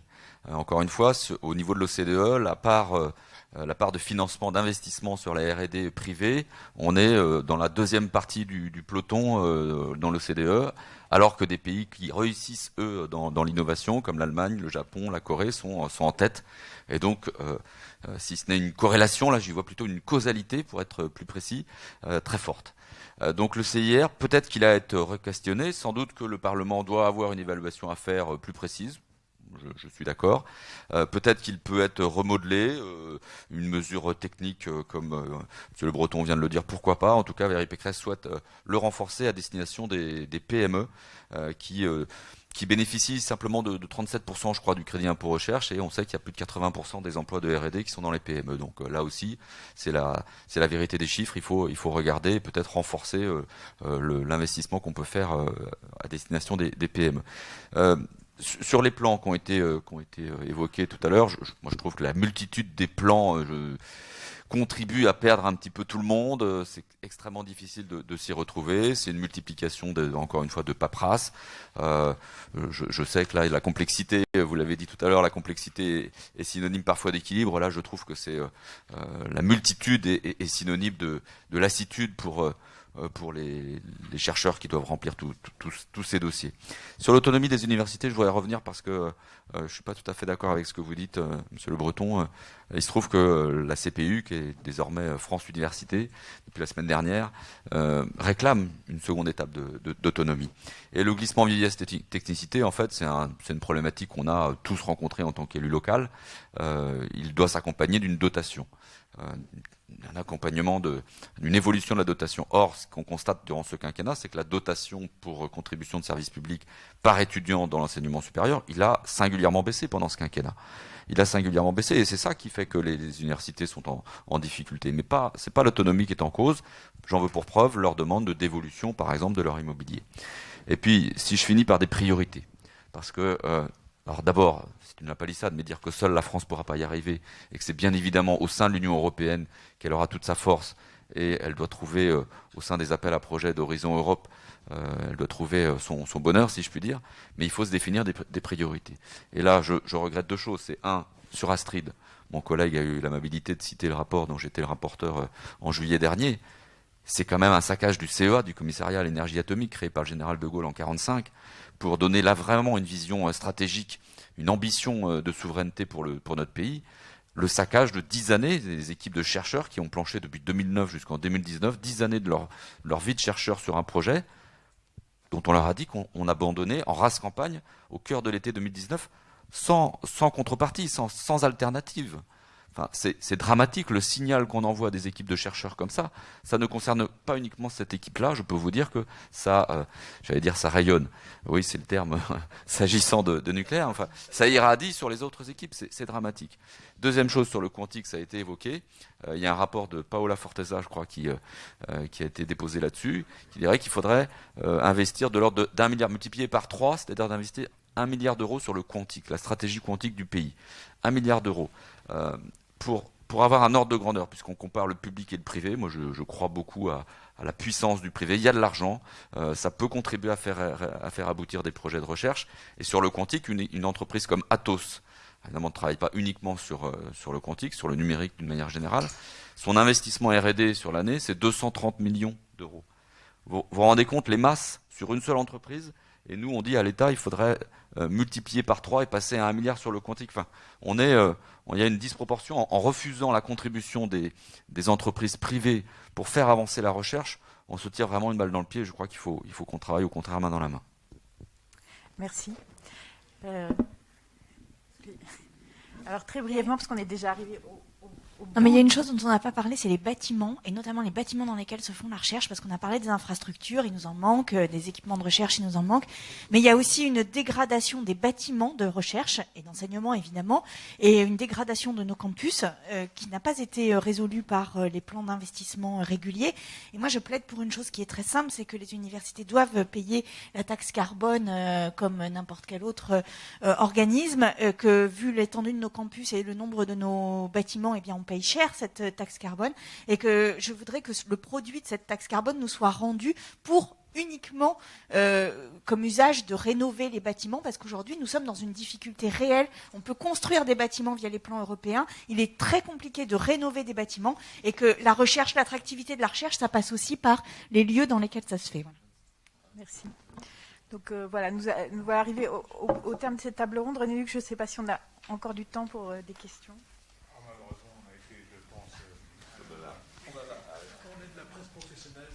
Télé, 20h, et voilà, c'est pas bien tenir les débats. Non, je crains malheureusement qu'on est un peu trop débordé, il va nous falloir rendre la salle. En tout cas, merci beaucoup d'abord à nos intervenants à la table ronde.